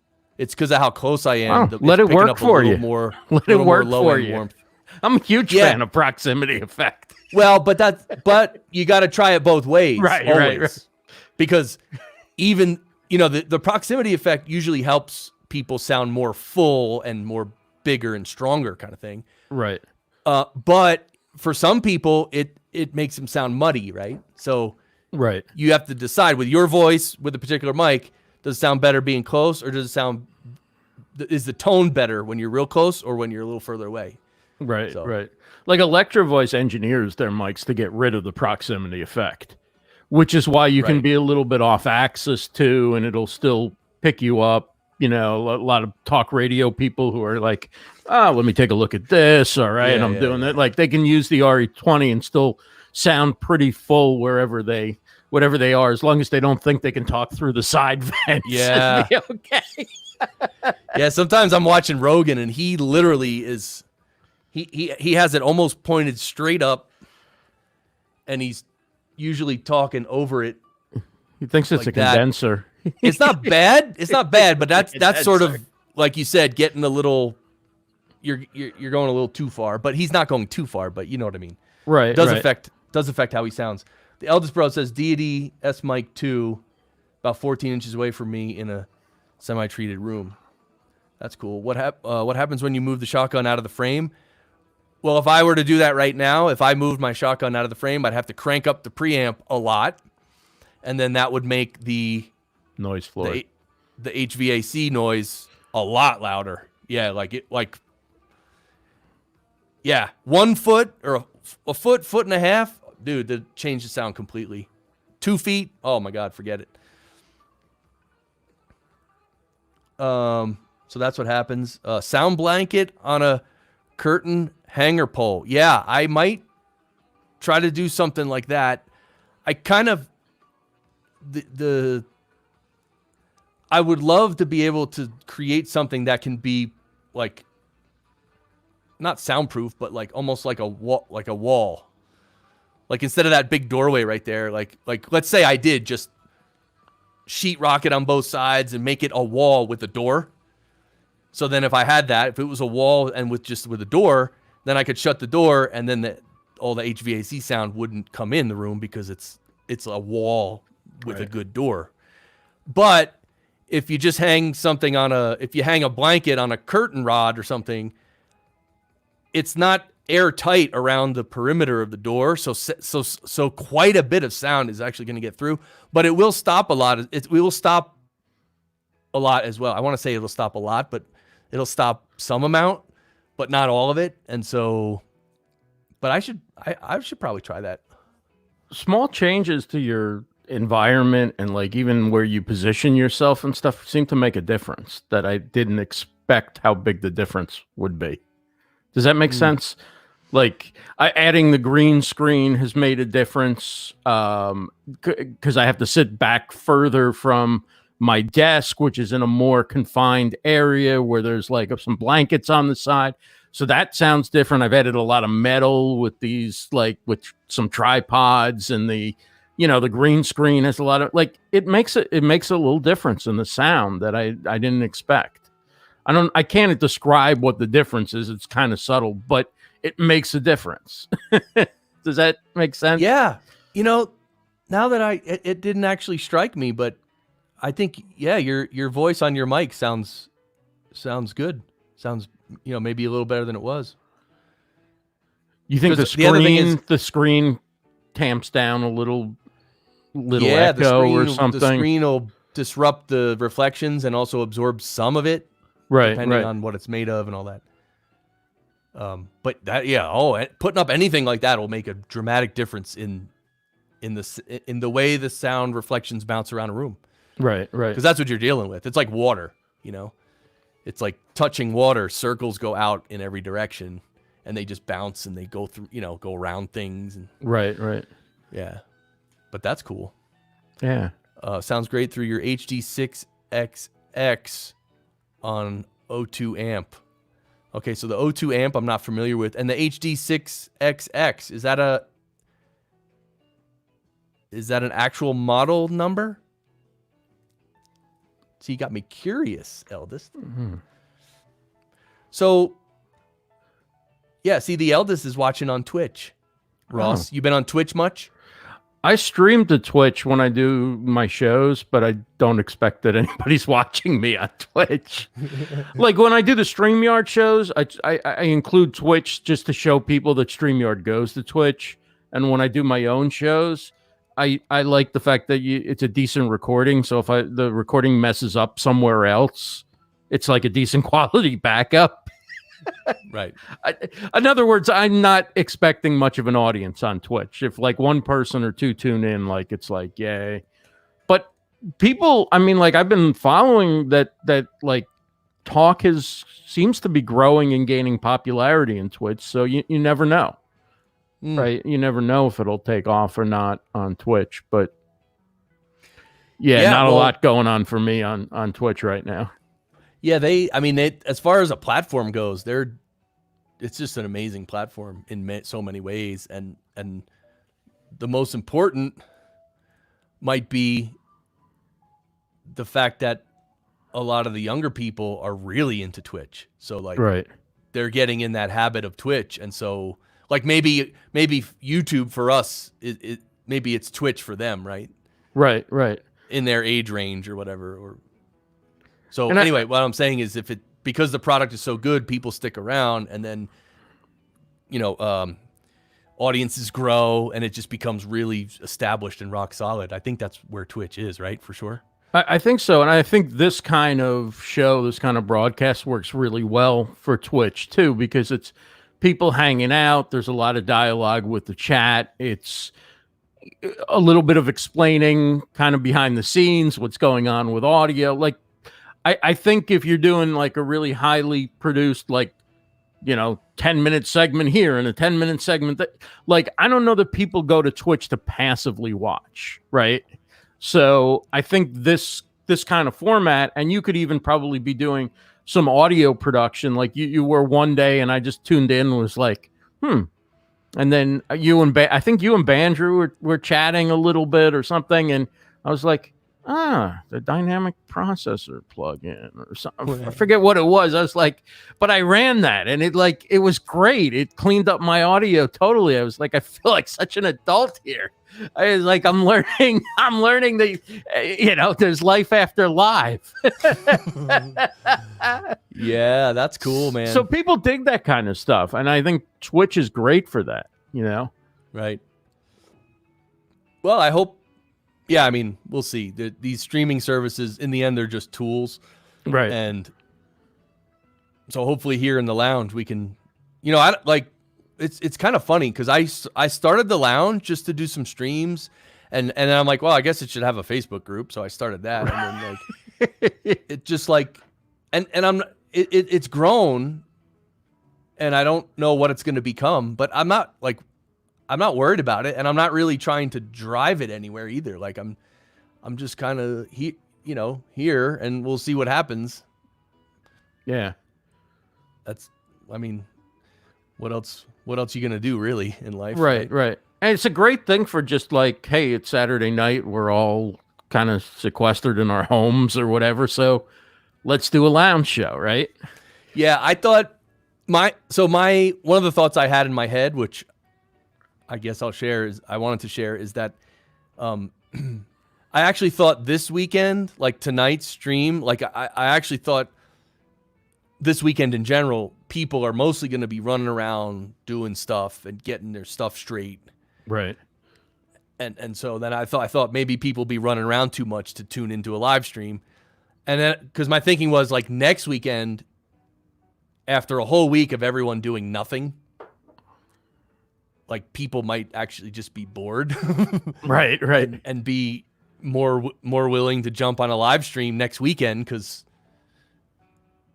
they're a little more settled in the new temporary way that we're going to live. I think, there's so many people who can go live at different times that, it becomes like almost like TV. It's like, who's live now? Okay, something to do. Yeah. Something to pay attention to, something to keep my mind off of this stuff. Yeah, I actually do. Like if I do have some time or I just want to chill or do something, I do open Twitch, and then you can see basically all the channels you're following. And then it shows you on the top which ones are live right now. And it's like, and you're like, oh, he's live now. And you just watch it. It's so easy. It's so right.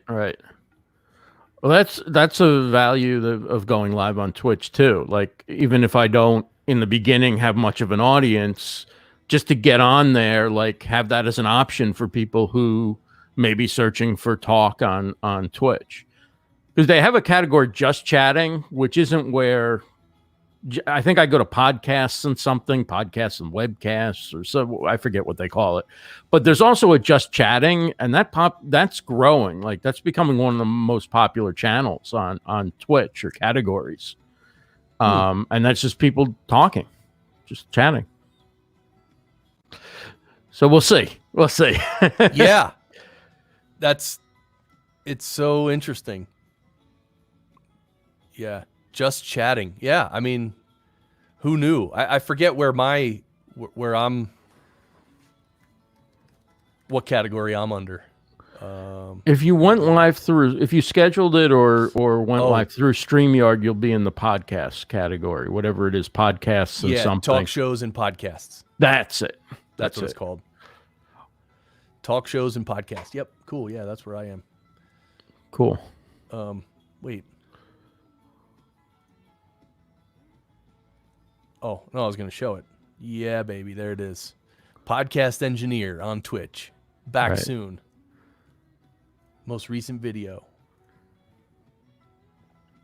Upcoming semester. Listen to. See, this is what I didn't do at my talk, Ross.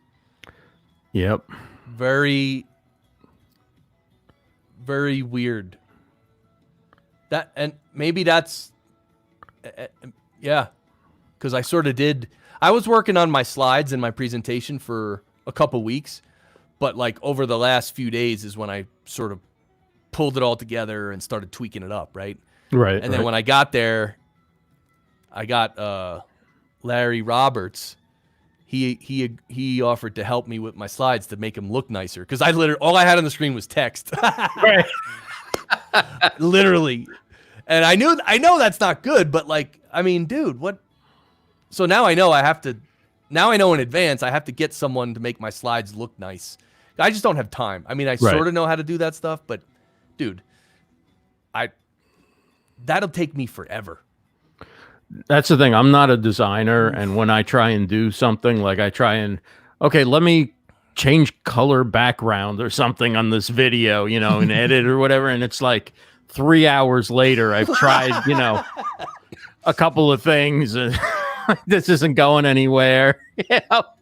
But even when I do get something that I think, okay, this is usable, it's like, how many hours did this take me to come up with something? Exactly. I would like to see the numbers on saturation potential from telling people about your program in conferences like that. The reciprocal from general conferences isn't there. Are you're talking about Podfest and telling him about my?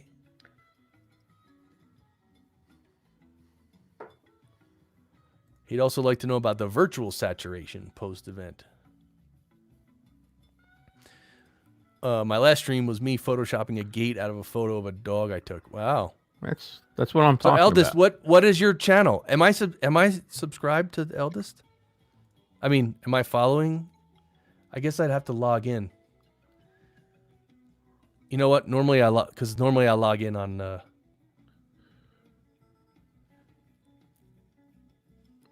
Mike says, right, if you tell them they will come, etc. Oh, okay. Right, that is your Twitch name. You mentioned the podcast engineering school, right? At the end, or no? Of your Yeah, talk? that was on the slide, and that was in my introduction too. So I just mentioned it. That's all. Right. I literally don't promote it at all. I just sort of mention it and say, I do say that where we teach people how to, produce and engineer podcasts at a professional level, and then it's focused on an audio production aspect. But what is that, like 5 seconds? So I just say that and then I move on. It works. It's supposed to be no pitch, but it's certainly fine to give the information. Like, this is where I'm from. I mean, if you want to, like in the beginning, the end, if you want to learn more about this, check out, podcast engineering schools where I teach people about this or whatever. Right. All right, here's the eldest bro. Here's his Twitch. But you know what I'm going to do? I want to... Later on in Chrome, I'm going to have to go into my account and I'll follow you there. Oh, yeah. So, Ross Brand, it's almost 11 o'clock your time, dude. Just getting warmed up. Right? I know, it's Saturday night. All dressed up, nowhere to go. Let's do it live. Does this happen to you guys? Oh, you think I already am? Okay, yeah, maybe I am, eldest. That makes sense. I got to check out some of your videos, though, too.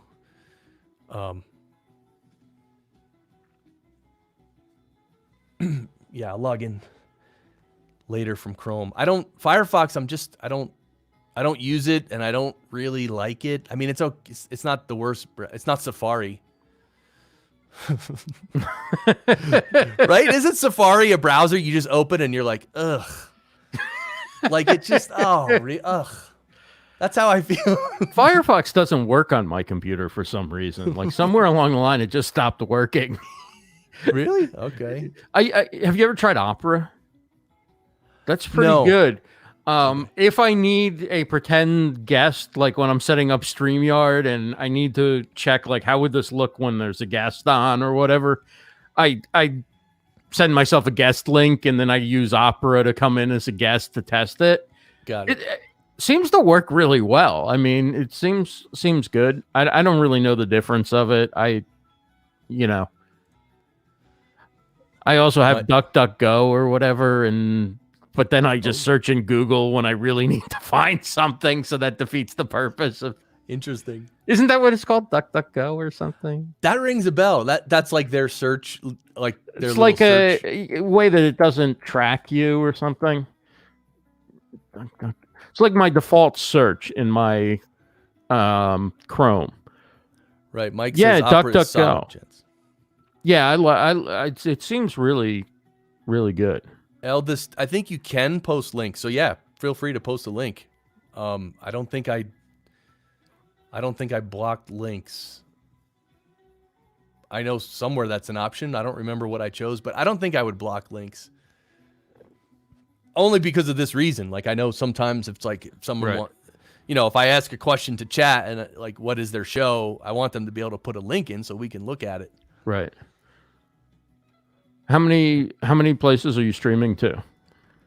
Right now, Facebook, YouTube, Periscope, and Twitch. Oh, you're everywhere. Yeah, Periscope, and Periscope. Wait, did I pass it? Oh yeah, Fresher13 was commenting from Periscope about an hour ago, so pretty cool for a Periscope viewer to comment, right? That is pretty cool. Yeah, Mike's in Facebook. You can throw links in all day in Facebook in the chat. There's no rules. Facebooky. Wait, but how do I don't know if I can click on these though. You got to copy and paste. You got to copy them from like the live comments panel and then paste it into a browser the window. comment. So I'm trying to actually copy it from in StreamYard, and that's not working. Yeah. Oh, okay. Yeah, because you can't highlight the text or click a link in StreamYard. You sure? I mean, I'm clicking on the. Oh, because you're the host. Okay. So it actually will put it on the screen, whereas if I do it, it won't put it on the screen. So I can copy it because it doesn't go anywhere. Like if you go to copy to drag and copy or whatever, you're going to post it on the screen whether you want to or not, probably. But as the guest, I see the comments, but I can't do anything to activate them. Okay. That was a long explanation about nothing of interest to the general public. So,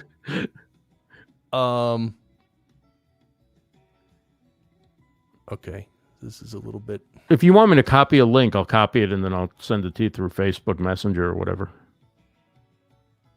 Okay. If that makes something easier. You want Mike's link or which one were you looking at? Oh, no, not Mike's, the eldest. You want the before, the after, or both? I'll just copy them both. Yeah, copy. You can choose.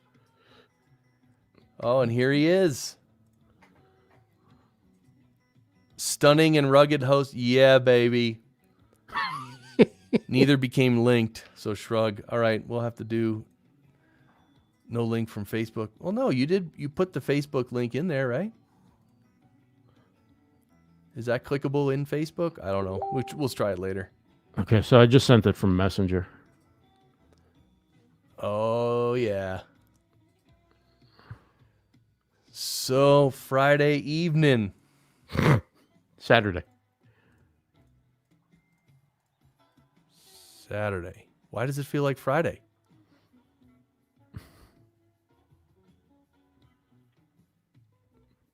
You're losing track of time being home. Yeah, I mean, like I'm. You secluded. know what it is too? It's like I'm actually looking at those links to see how to show them, and I'm talking at the same time, so it's not easy. Wrong words come out. Mike is on both Facebook and on YouTube. Yes, he is. He's testing. The minutia talk.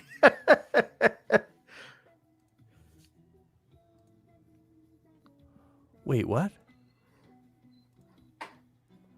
Did you really? You took out the fence? Hold on. Look at this.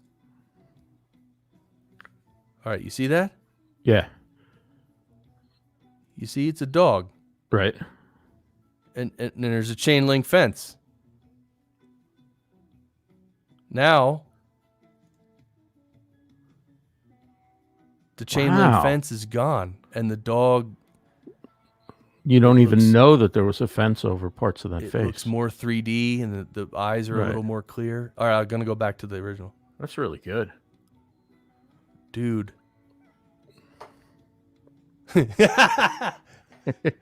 Right? That is really good. That's pretty sick, dude. Like, how long did that take you, eldest? Like, I mean, is that like a manual thing? Like, do you got to, like, go in here and... because that's one... Like if you go in Photoshop or this other one I use, like you get the magic wand tool and then like you click on something. If it's a solid color, it works great because it highlights the whole solid color and then you can just click delete if you want to delete that. But when you use the magic wand on stuff like this where it's light and dark and it's a gradient, it's the worst tool ever. It doesn't work. Oh, Brad's messaging me. Oh, and Ross turned off his camera and his, yeah, okay, cool.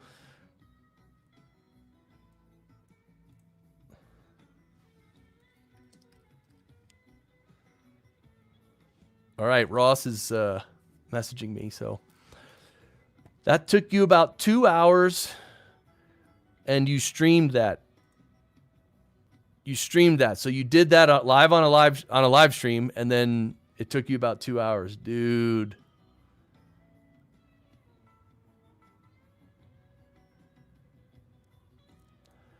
That's what your last 2 streams were. I'm going to download the VODs and combine them and turn it into a time lapse. Oh, that's cool. I recently saw this time lapse where this dude was he was on vacation somewhere and he took some photos and then he sort of like he liked one mountain in one picture and he liked something else in another picture, so he decided to make his own original painting sort of combining those two. So he literally painted the whole thing, but it was time lapse. It was so cool. Like, it's unbelievable what goes into a painting. Like all the layers and all the colors and all the little detail. Like, dude, I don't know. I find that amazing. I've been watching Bob Ross videos lately too. I never actually sat down, like watched full Bob Ross episodes before in my life. And I watched a few and I was like, this is really cool. Well, right? happy trees. Oh man, something about it is like very soothing. He's soothing, but he loves what he's doing. Right. And he paints stuff right in front of your face. And like, as soon as he paints it, it looks real. And it's like, how do you do that? Because I'm not great at that kind of stuff. So I can't even color between the lines. Oh yeah. East Coast sub over this way, Ross. What did Brad say? Did Brad reply? Oh, it's still going. Ross having a sandwich. Yeah. So I don't know, Ross. It's Saturday evening in the lounge and we're just chilling. Yeah. And we talked about a bunch of news. And normally sometimes what I do is bring up Pod News, like I just click through their the daily emails with all the news. Our newsletter. Yes. As James says.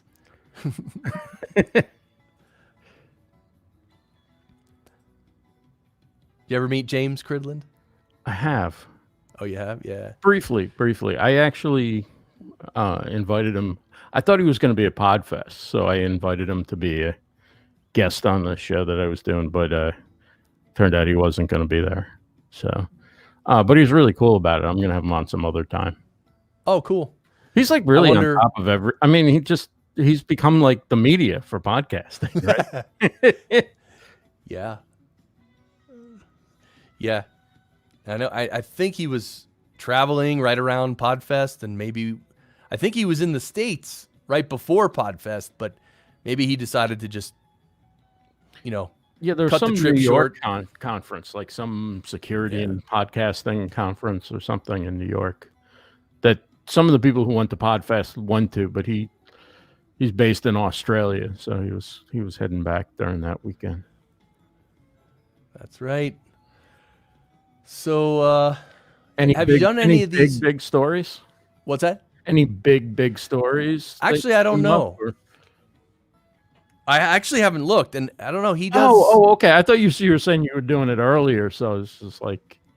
Oh no, it's something I sometimes do. Articles, yeah. No. Updates. I didn't mean to steer you in a direction. No. I'm just this is Pod News. And when you click on updates in the main menu here, then you come to this, and these are all the newsletters. So this was for 13th, and every one newsletter a day. So this was his most recent one. Yeah, it's really good. You get this, right, in your email, Ross, or no? I do. Yeah, cool. Oh, yeah. So, what have you been, I was going to ask you, what have you been, I did forget what I was going to ask you. Oh, like, YouTubers. Like, who are some YouTubers that you watch on a regular basis? If any. Yeah, I don't watch a ton of YouTube, really. If I'm looking for advice on YouTube, I mean, there's certain people that I would like. Is there something specific you're thinking? No, I'm just. It's kind of like in the old days. It's like if you meet someone, you're like, "Hey, what have you been listening to lately? Right. What albums have you been listening to?" I'm just curious. That's all. I'm not on YouTube as a consumer all that much. I'll post clips from a live stream or an interview that I do in person or whatever on YouTube. But Creating content takes a lot of time, and unfortunately, I don't have time to consume as much as I'd really like to and stay on top of what everybody's doing. There's a few people like yourself that I see are on, and if I'm available, I'll hop on and watch because I know I'm going to learn something or I'm going to have a good time. But YouTube, I kind of go like if I need to know something, like how do I turn on the oven or something? Okay, and then as soon as I get that piece of information, I'm gone. Right? Makes sense. Right? Like, how do you do this? Mike, are all these titles you're throwing out, are these really YouTubers that you watch, or are you trolling? I assume they're real. All right, Free Field Training, Smart Trucking, Corridor Crew, and Wrangler Star. Okay. One thing I've been enjoying, Ross, is some people, the reaction videos to music. Oh, nice. Yeah, because it's such a cool concept that, you know, there's people, like there's been albums in my life that I've revered, that have been my favorite albums. They've had a big influence on me musically and what I play and what I like and all that. And like, it's so cool to see someone listen to that music for the first time. They literally never heard it before. Right. And they're just listening to it and they're just reacting. And sometimes, I mean, they react different ways, but I mean, great music, you know, people sometimes sort of really enjoy it. And it's just nice to see someone enjoy that, right? I don't know. I've seen the one where the two guys react to comics. They put stand-up comics on and they'll just watch a piece and then they'll be like cracking up, or they'll like, wow, I can't believe he said that, or he's really true, or he's really funny. I enjoy those. I also enjoy some of the, there's this woman who's, you know, I'd say like maybe early mid-20s or whatever. She watches she watched old sports clips and she'd be like, wow, this guy's amazing, or what, like I didn't expect this or whatever. And I it might be kind of the same thing. It might be the same kind of concept. I haven't seen the music ones, but I have seen some of those type for like comedy and sports and stuff. Wow. Yeah, I was just messing. Evening, Brad Hargis. Yeah, buddy. I was just see. This is beginning to be one of the longest streams ever, and like I'm sort of half tempted to like, because 4 hours is a marathon stream, right, Ross? I think that's what 26 miles is a marathon. No, a 4 hour stream. I think I've heard from several different people that that's considered a marathon stream. Yeah, I don't know what the the like, you know. Exactly. Yeah. And what does it mean anyway? I get right. Like 2 hours is if you're over 2 hours, you put in some work on your stream. Like you've been on for a while, right? So, by the way, if you're here and you haven't commented yet, welcome. Don't be afraid to introduce yourself, and also tell us what your podcast is and all that. Maybe even throw in a link to it. I guess I could. Well, I don't. Yeah, whatever. That would be nice in StreamYard though, for me to be able to click a link, and it goes right to it. Like that kind of seems like a no-brainer. You know, open up in a new tab, obviously. Right. But somebody puts a link in a comment, and you can go right from StreamYard to looking at that in another browser tab. It's like, or even in the same browser, just boom there. And I could just look at it, and if I did need to open it in a different browser, I could grab the link out of Chrome, and then go over to Firefox, paste it in, and then show it there. Yeah. Let me look into that. Podcast? What's that? Oh, you want to know what it is? Oh, I'll show you. I mean, it takes a few seconds to type out. But I'm going to show you. That's the thing with the RSS feed, right? And then what? A podcast. It's not a podcast unless it comes. Podcast? What is that? I don't know. But look, this is the Cinema Guys. Ah. Oh, yeah. I don't know if this is the first time I ever really looked at it or read it. Welcome to the show. Like, right? Double meaning. Welcome to the show could refer to welcome to the podcast, but it could also mean welcome to the show as if you're sitting in a movie theater. Yeah, baby. Right. Anyway, Brad's like, whatever. There you go. Color Out of Space. That was your episode from March 3rd. What's your next episode, Brad? I forgot. I think you told me.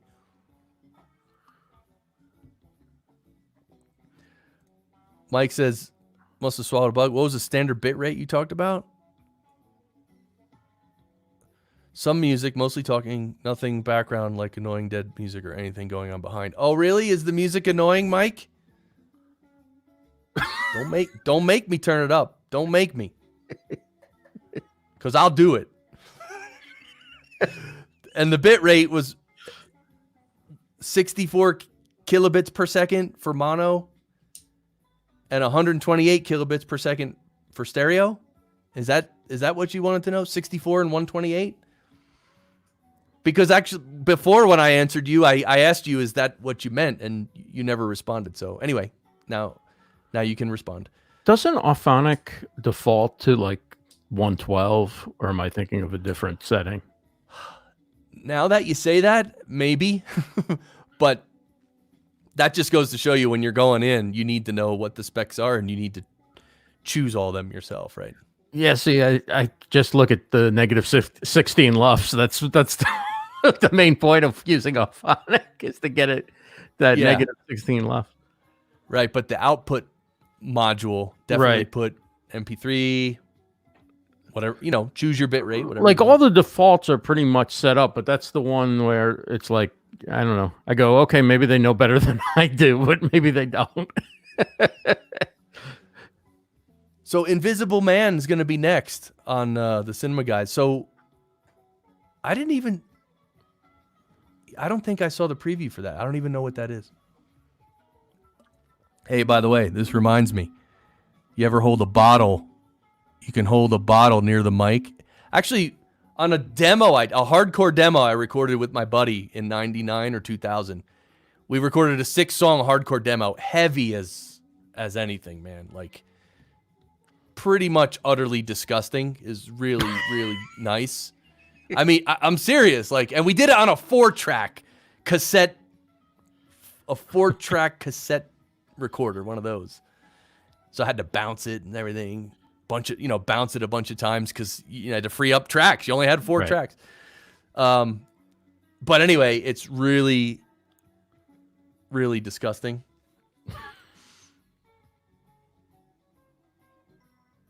And why did I bring that up, Ross Brand? Because what you can do with a water bottle. Thank you. On one of those songs, when you're talking singer, into my friend, yeah, that's what he did. He took a cup. So you're talking into this, and you're getting. Yeah, and he was like moving it around, and he was, almost like playing it like an instrument, which is kind of cool. And you hear it, and it's like, think about that. It's just a 4-track. All we had was a mic, like a vocal mic, no channel strip, nothing. Vocal mic right into a 4-track. So like, there were no effects, and so like, you had to make effects like that, right? So it's a total creative on a physical plane as well, not just musical, right? Yeah, it's pretty interesting.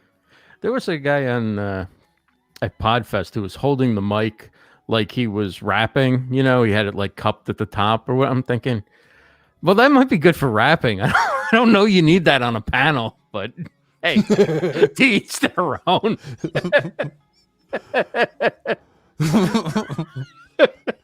Oh. Mike has one of those. Was it the 4-track recorder when you're 16? Iron Man Goes to the Wizard of Oz. See that? Okay, first of all, I just want to say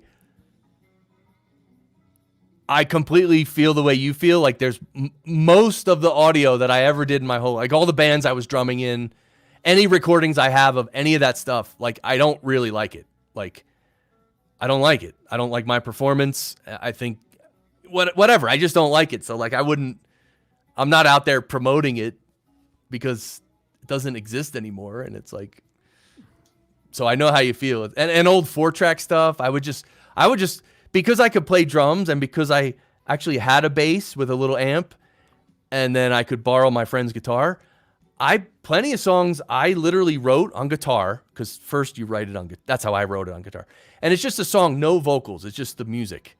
So it's just riffs basically, like heavy riffs and transitions and stuff. And then I would write that in my head.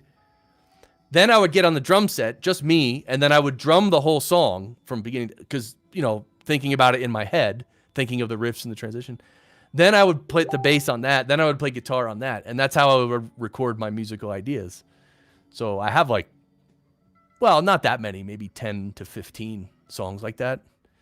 So when you see on a record or like a CD, whatever, or iTunes or whatever, that the drummer wrote a song, he didn't bang it out on drums and then hum the melody. He probably picked up a guitar or piano or something like that and wrote it that way and then added in the drums afterwards so that the rest of the band could understand how it should be played. He didn't just keep the beat and okay, got the song now. Oh, this is why he brought it up. That's how we did Iron Man's voice. It was my bonus mom's flower decanter from the kitchen. Made a terrible mess. Oh, dude, that's classic. That is classic. I'm sure the young kids are still doing stuff like that. That's one thing. Like, digital is obviously changing our society, but I think when it comes to recording audio and stuff, people are always going to be creative. They're always going to want to just, do different things or make different sounds. And you know what I mean? I believe. So it's not like I think any of that weird stuff's going to die forever, because it's not. People are always going to experiment. Right. Oh, so hey, Facebook user. Go ahead. Ross, go ahead. No, I was going to say, I guess I'm wondering, how many generations did you lose from an original recording until you were done mixing and editing and producing and all that? Because each time you lose a generation. And I remember back in those days, it was even with the radio, when you're making a collection of clips for something, it's don't lose a generation, don't lose another generation, don't lose another generation. And that was just plain talk, and there was nothing you could do. If you wanted to combine clips and stuff, you had to record them onto something, and you weren't going to leave the clips hanging, so you had to thread them together with something, and then you add. I don't know, it just seemed like we went through a lot of generations, but that was talk, so who cares to some extent. Right. The standard for a produced piece on radio or whatever wasn't what the standard is for, music that's going to be released as an album. How many generations did you lose, from start to finish or? So first of all, I don't know how I learned this. It literally, I think it's something I just did by instinct or something, because when I got the 4-track, I didn't know how to use it. And there were no YouTube videos. There was nothing. You had it, dude. Figure it out. So what I did was I made sure when I recorded at really good, strong levels. Right. And what happens is when you start bouncing audio from tape onto tape and then back onto other tape tracks, and it's all the tape hiss that ends up adding up, right? Right. It's tape hiss on top of tape hiss, then that's on top of more tape hiss, and then so that was really what the generations caused. But I would so it's 4 tracks. They'd be all for my drums. I would literally mic my drums with 4 mics. So I'd record the song down in 4 tracks, and then what you do is you mix those 4 onto 2. So stereo. So I'd mix those 4, and I'd maybe use a little bit of panning, make it onto 2 tracks, and then you bring that 2-track tape into the 4-track, and now you have 2 empty tracks. Right. So you have 2. So my drums are on 2. So what I would do is record the bass and then probably 1 guitar. And then I'd mix those 4 down. And that mix was the critical one, because if you messed up the level between the drums and guitar, the drums and the bass and a rhythm guitar, that's a core balance of a mix right there. So you got to get that right. And I figured that out too. So then you bounce those 4 to 2. So now you have 2 your stereo mix, and then you can record another guitar and the lead vocals. So if you're not going to have any background vocals, that's it. Then your final 4-track tape would have the mix, an extra guitar, and then vocals. So, but if you want to do background vocals or do anything else, then you probably have to bounce those 4 down again and then free up 2 more. So that's probably the most I ever did on a 4-track. But if you get a really good clean recording of each one, then you don't get a lot of hiss as you lose a generation. You minimize it. Right. You still get it, but you minimize it as much as possible. And it's the compounding effect, right? If you minimize, that's what we're doing right now with this Corona thing, right? First step, we're trying to make as small as possible. Right. So same thing with recording. You want as little noise as possible because then it's going to pick up more noise the next step and more noise the next step. You could do it. If you keep the levels, see, that's why good levels are so important, because back in those days, it's because, you couldn't have that much tape hiss. Even in the studios with 24-track machines and the real good stuff, like, right. You don't have to hit those as hard. You can leave you can leave more breathing room on those because they had good noise reduction and stuff. But the concept is the same. Wow. It's cool the stuff. Beardcaster. Dude, you snuck in here. What's up, bro? Tape hiss. HISS. They're kind of the same thing. Oh, man.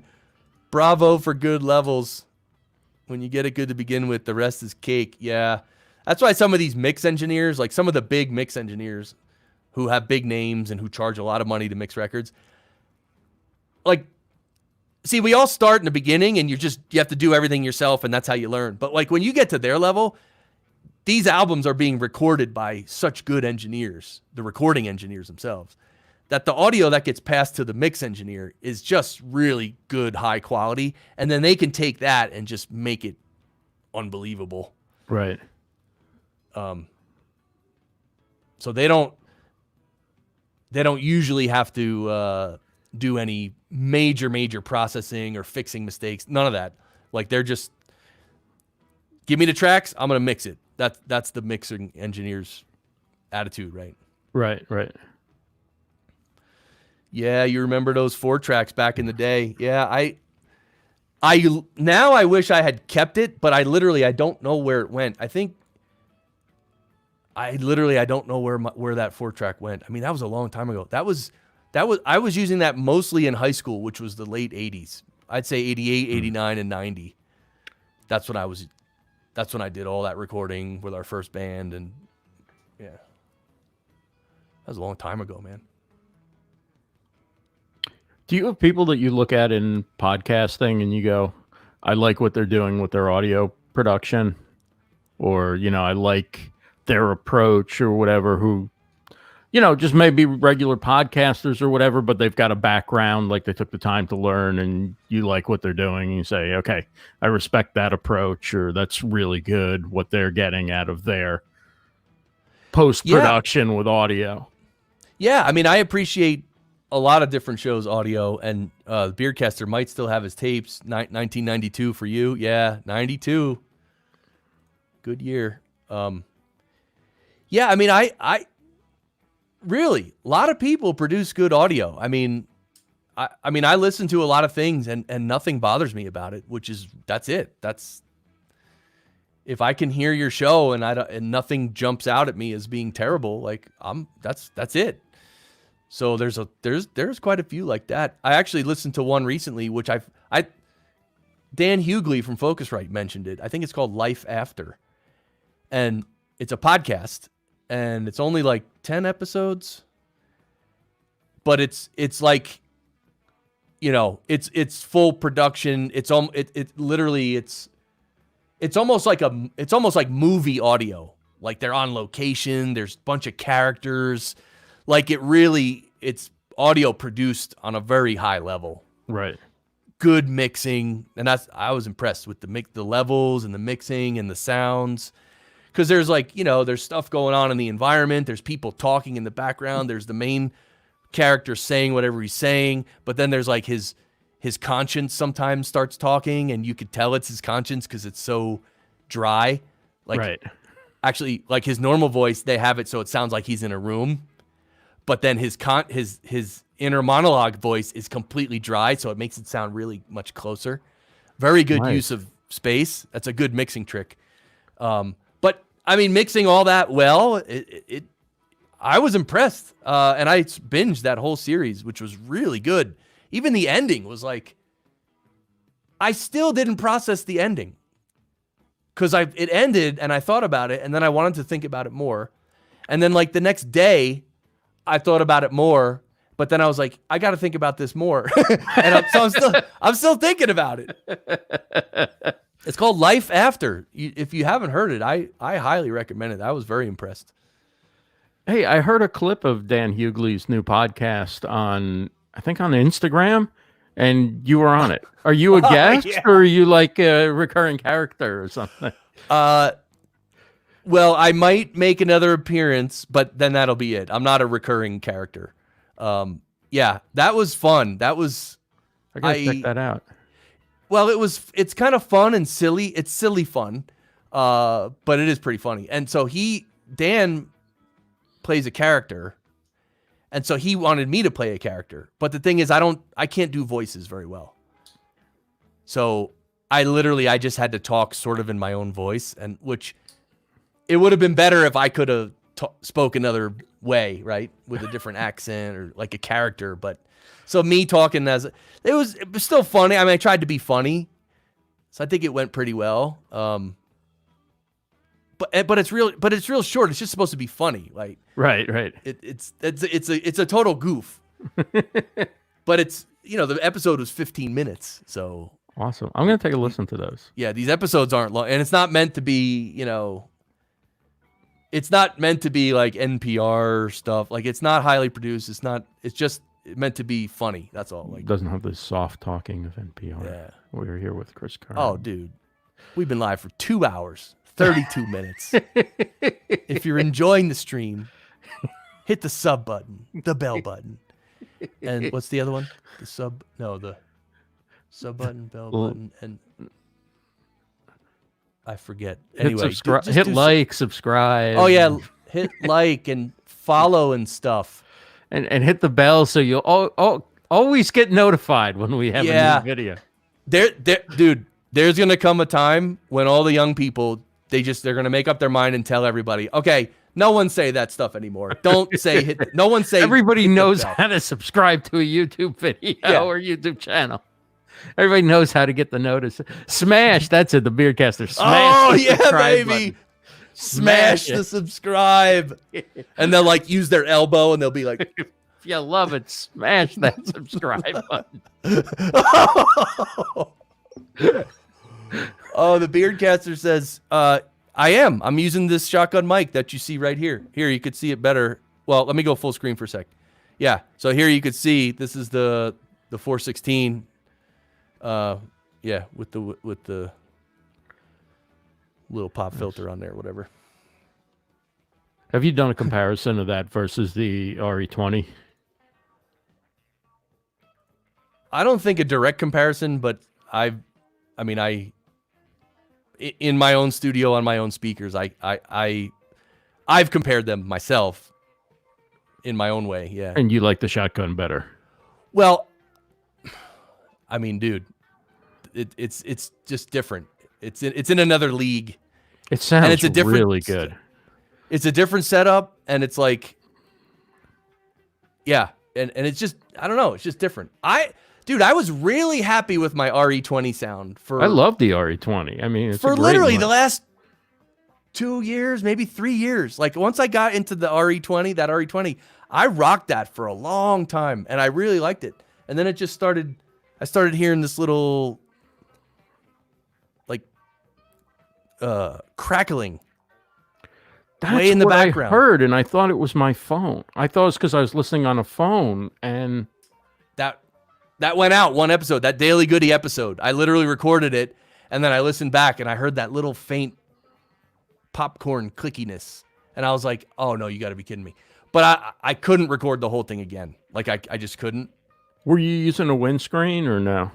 Yeah. So Yeah, I was using my. I can't think of anything else that would. No, fit no, external. it's either the mic or the XLR connection to my channel strip. Because when I I would unplug it and change the mic cable. Like I actually did some troubleshooting, and it might. In fact, I really think it's. I thought it was the mic itself that I might have to get it taken into for service, but then.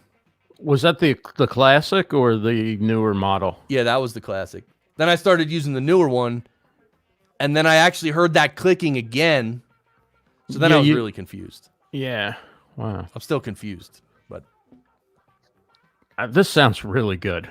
This really sounds amazing. What you're using today. So 416. Oh yeah. Do you think that you could move that mic a little further away from your mouth or out of the frame and still get this great sound? No. It'll still sound good, but it'll sound different. It'll sound further away. Yeah, it's the proximity effect, and like I actually did a little testing with this mic. So first of all, testing how far I am from it. I tested that a couple times, and then I also messed with some EQ.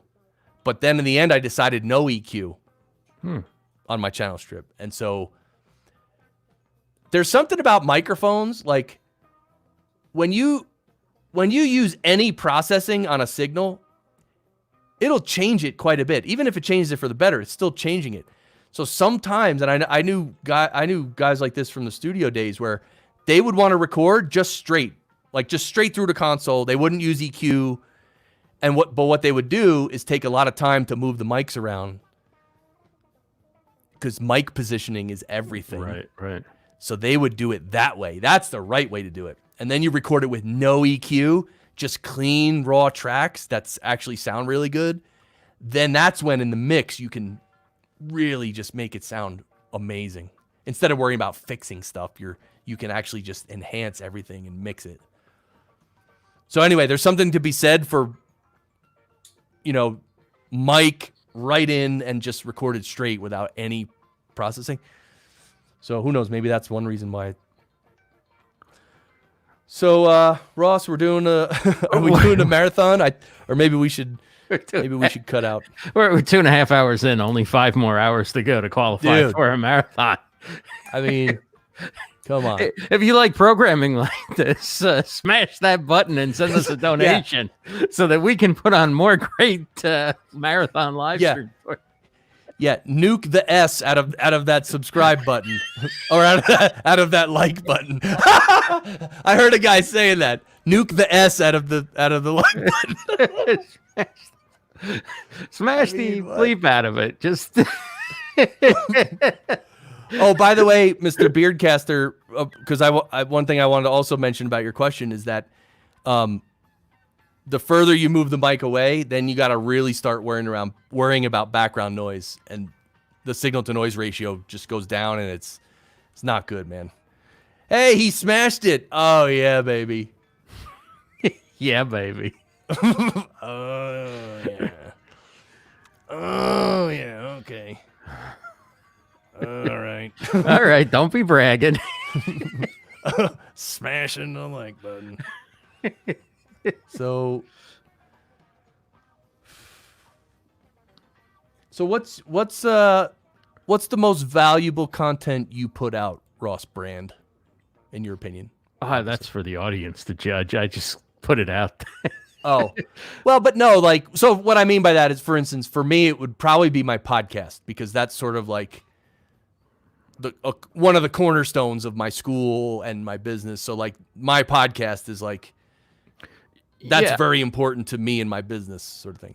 I would say my live streams, particularly right now, like the one I'm doing for StreamYard, because it's kind of role modeling how you can do this, how you can do live streaming. I think what I make a podcast from, what I make a YouTube video from, they're people who have that art form really down, but hosting a live show and having different segments and how I do that, I think that's like the thing that I do that people could look to and say, okay, I can get something out of that. There's something they could learn from that, or use, something they could try and replicate or whatever. I'm not saying I'm doing it perfectly, but that would be the thing that I think, doing the live show would be what I do. Cool. Does that make sense? Yeah. Makes total sense, dude. Of course. Yeah. And I also love doing in-person interviews and doing in-person, even just recording in person or going live in person, like at events. Come on in, Chris. Let's talk to Chris. Let's bring him in. What's going on at the, podcast engineering school? Let's talk about your experience here at Podfest or whatever. Like, I love doing stuff like that. That's on the scene and covering something that's going on and highlighting people who are doing good stuff. I definitely, once this coronavirus thing hopefully stabilizes and declines in its impact and reach and whatever, I want to get out and do more stuff from the field and not just, primarily studio stuff. Yeah, field stuff is great, right? There's a different energy about it. There's a different connection with the person you're talking to. Totally. Particularly when it's at an event that you're both at, it's a total change of context somehow.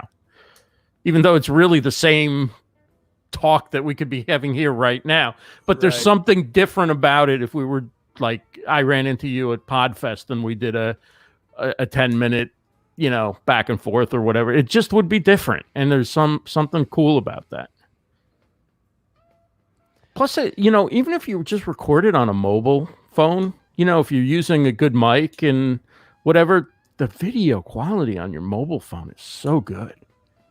Like, wow. I think the video quality for some like stuff that I shot on my phone is like much better than like what I get from my webcam, or if I have a camcorder at home or whatever. It's pretty good. Yeah, it's really, really good. Yeah. And they now record like video in the 2160 or whatever, or even higher. Somebody told, like, I had it set to 720. That may be the default, or that's how I had it set. And somebody's like, no, put it to the highest you can record in 4K, or, at least in 1080. And it looks really good in 1080 because everything that I do live streaming and whatever is always 720.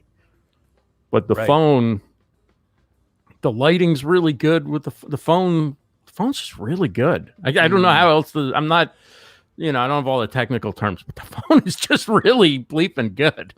What phone exactly are you using? I'm using an iPhone 10, not the large one, but the second generation of iPhone 10, iPhone 10X maybe, or not the larger one, the small, but the one with multiple cameras. It's really good. Cool. I use this thing called the Rode iXLR, and you can plug it right onto an XLR mic, and then it plugs right through Lightning right into your phone. So you don't even need an XLR cable. The XLR is right in the device. It looks like what you'd put on if you were doing a wireless. You were doing wireless and you put one of those little wireless things on the bottom. Again? It's called the Rode iXLR. Okay. And I was skeptical about it because you can't control the gain on it. But if you use the Rode Reporter app and you open that first and then you go live and you keep that open, you can go into the Rode Reporter app and you can override the default or whatever, and you can set the gain to where you want it. Like, usually it's going to be too high if you just went in on default. I'm in love with this thing. I just like it makes life so easy and things so light. I mean, really, you just need a phone and a good mic and that piece, and you're good to go. Dude. And you can get good audio. But you got to use that Rode Reporter app and keep it open when you go, say, record in your phone's native camera app, or you live stream to YouTube or Facebook or whatever. Yeah, and it's a heck of a lot cheaper than the Yellowtech mics I've been looking at. These things are beasts. Is that the one that levels automatically as you record or something? Yeah. It has compression on it. It has like premium heads you can get that are really good, but like, and here they made one called the Yellowtech IXM Podcaster. But it's cheaper and it doesn't, I mean, I'm sure it's probably still good, but it's cheaper and it doesn't have as much functionality and memory. But hey, even this one, $620, dude. You can't live stream with it though. At least not the other one, and that's kind of my right. Yeah, no. So I'm just showing this in addition to what. Right. I'm just saying, for me to spend that kind of money just wouldn't make sense. But I think if I were working in radio and like was sent out to get sound at a press conference or do a quick interview with a newsmaker and bring it back to the station or whatever, that thing would be ideal. Right. Now I don't need to carry around any kind of digital recorder with me or separate device. And, I don't have to spend time like, let's get a check of your level and my level, whatever. Just here, go. Yeah, exactly. It's recorded. It's optimized, and you just bring it back, pop the SD card or whatever it records onto into your computer, and 2 seconds later you cut the clip and you've got the sound that you need. Right. So I think they make great products. I just like, for me, it doesn't make sense for, I can just as easily use that device and use it to record instead of live stream. And yeah. And one thing about this is, first of all, $150. Second of all, Rode makes good stuff. So it's, it's good. And the other thing is, the cool thing is you can actually, it's kind of cool that you can use different mics if you wanted to. Like you could use an SM58. I think any dynamic mic, it doesn't have, you can't use a condenser. I don't think it has phantom power. Okay. So yeah, all my mics are dynamic anyway, pretty much. So, but it's great for taking it with a handheld mic, like, an RE50 or a Sennheiser E835 or SM58, and just take it and you run it, not having to, like, if you're walking around doing something, not having to figure out how you're going to tie that XLR cable around yourself. Yeah. Remember me at Podfest last year? I had like the backpack and I had the cable wrapped around me. Yeah, totally. So this just makes it so much easier. It's a really cool piece of gear. Cool. Same as iRig. Yeah, right. It's definitely similar. Yeah. But iRig, you still need the XLR cable, I believe. That's the difference. Yeah. With the iRig, you need the XLR cable, and then you've got to find a way to balance the iRig to attach it to, if you have a tripod, you have to do something with it. Whereas this thing clicks right onto your mic, so you don't have to find a way to secure it. Right. Exactly. It's just one wire microphone right into the phone. That's it. I love that. So it's a good solution, particularly when you're on the go. Like if you're doing stuff on the move, like it's replaced iRig for me for that stuff. Interesting. Yeah. This is actually something that, the eldest bro just told us about this. Oh, the Pico mic, but I don't know if oh yeah, Pico mic. This is it. Yeah. This is a type of microphone I've been wanting to own like for years. Like I always wanted, like you see this woman here, she's clipping it right to her jacket, and then and the recording element or the entrance to the recorder is right at the top of that. And so then you could just wear that and record yourself. This is what I want for live shows. Like when I go man the booth at one of these Podfest or Podcast Movement or NAB, I always, like, people ask me questions and I give these answers. Sometimes they're decent, good answers. And I'm like, I just talked for 5 to 10 minutes about the importance of some piece of gear, right? And I'm like, I wish I could have recorded that and put it on my podcast because it could be helpful to other people. So with this type of clip-on mic, that's what I wanted to do. But the problem is I've been finding it, I haven't been able to find a good one with, again, the good battery life, the good HD audio. And range, wait a minute. Range, so now, oh yeah, it's wireless. I mean, duh.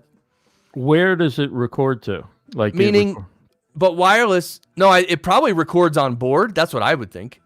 But but if it is wireless, then you could actually send this audio to your phone, right? That's the whole point. Right. There you go. There's the app. So you bring it into your phone. Boom. 150 feet range. So you could put your phone and you could walk around.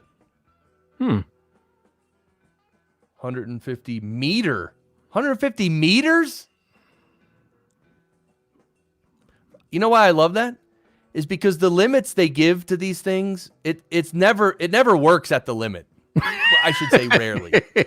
Like they're always trying to stretch that number as high as they can, like so it's not stupid, but it looks better on the screen.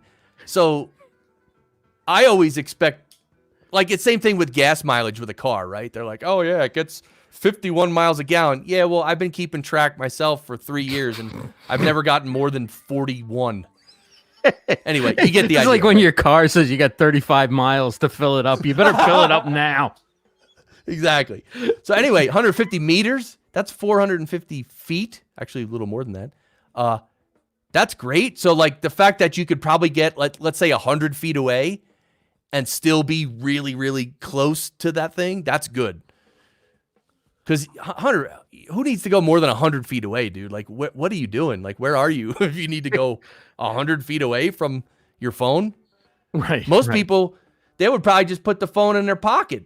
That's what I would do. Or down on the table if you're at a booth or something. I mean, yeah. Or actually, if it was going to be like that, I wouldn't even record on my phone. Can you record on board though? That's what I want to know. Now, that's the question I need answered. A lot of people have been getting the Rode has one where it's like two different. There's a receiver and I don't know if it's a receiver and a mic or it's two different mics and a receiver, but it like you can sync it up with a camera and record into the. I think you can record into your camera. But anyway, if you want to interview somebody, you can give them.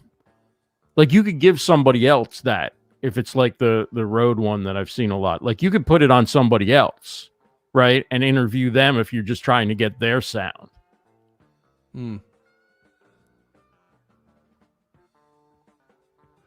Okay, so that's not an app. That's the receiver/charger for them. Oh, Curtis Judd made a good video on this. All right, cool. I'll check that out. Lavaliers and this type of microphone do not work well with guys with long beards. There you go, dude. Dude, you just gotta like clip it to your nose or something, dude. or clip it like in your cheek, on your mouth. Oh God, sorry. Sorry. Beardcaster. All right, it has a line out, has TRRS out. I like the 2-channel version of that Rode one. Oh, there's a 2-channel version of this? Bro. No, I think he's talking about the one. Let me see if I can find that Rode one, and then I'll send you the link in Facebook. Yeah, so it doesn't look like it records on the mic itself. The mic just will transmit. That's kind of again, that's cool, but that's not my dream. My dream was to do this and have it record right on that. I know they make them too, but anyway. The one, it's called a Rode, I think it's Rode Link Filmmaker or something like that. Here, I'm going to put it in Facebook and send it to you. Give me 1 sec. Oh, yeah. So, wow, we're approaching a 3-hour stream, and it's approaching midnight Eastern.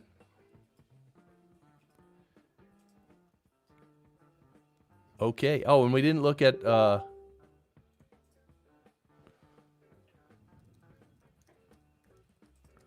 Well, I guess I could have just shared my screen. I could have done that. Might have been easier.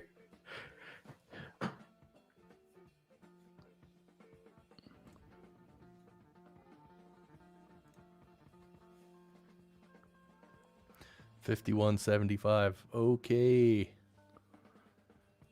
Oh wait, let me. I got I literally have like a bajillion tabs open in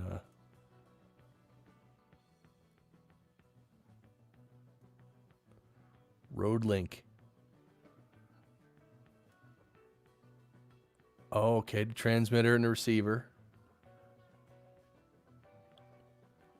So a lot of people use those, like if you're shooting video of somebody, right, and you want them mic'd, you can put one on your camera and you can put one on them, and you just shoot and you get their audio, and I think there's a way to sync it up.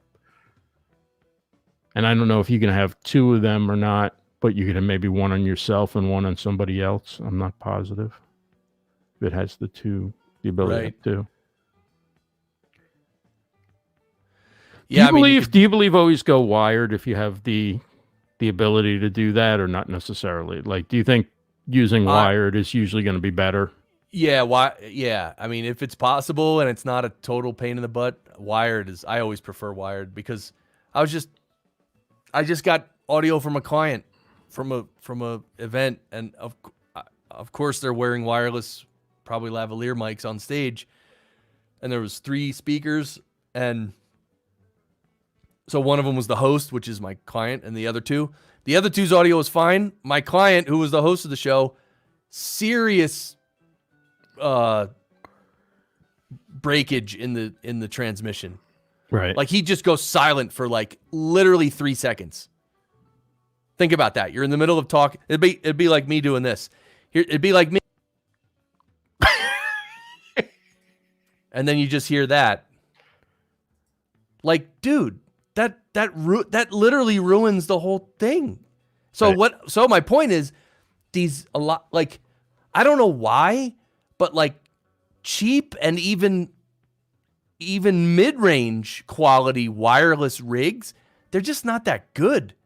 They glitch, they make noise, people walk around, you hear weird stuff sometimes, a lot of times. I'm afraid of those things. Now, if you're going to go out and spend $4,000 on a really good system, that's different.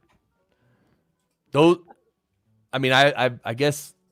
Right. You have to spend a lot of money to get back to like the quality of a decent mic that's, like an average mic that's plugged in. Right. I mean, because all the research and everything is going into the wireless technology. It's not going into making the mic better. Right. I just sent you. What is it? Somebody recommended in the chat the Rode Wireless Go. I think this might be what I'm thinking of. I might have sent you the wrong one. Oh, okay. Oh, yeah. So this is the Go. Right. I saw a video on this. Okay. And it's obviously a transmitter and a receiver. This is the one a lot of YouTubers and people like that are using. Right. So, that's it. You plug your mic into the transmitter, and then out of the receiver, you take the signal and go into your camera or recorder or whatever. Interesting. Well, Ross, I say we stick around for another few minutes and let's go, at least go to the 3-hour mark. Hey, I'm not a quitter. Dude. I mean, this will be my longest stream ever. But I don't know. I don't think we should really go marathon stream. I mean, it's 3 hours is pretty good. I think 3 hours is nice. Yeah, it's nice. So Ross Brand, thank you, brother. Let's take a look at your site, dude. Hey, thanks for having me. Yeah. Livestream Universe, right? Yep. Yeah, buddy. Livestream Universe. So everyone, look, you got your shows here.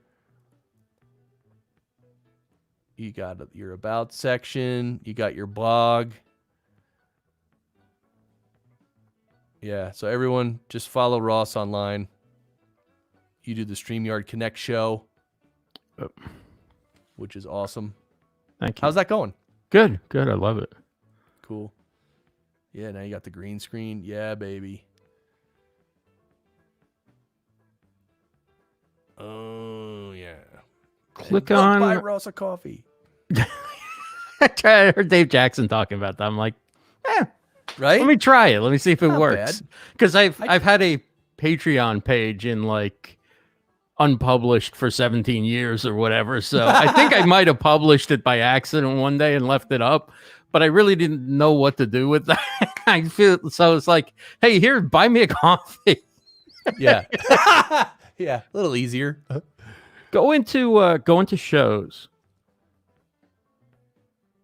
Past shows. Yeah, past shows. And then click the brand on broadcasting, the one on that's dark. The one on the right. Yeah, click that.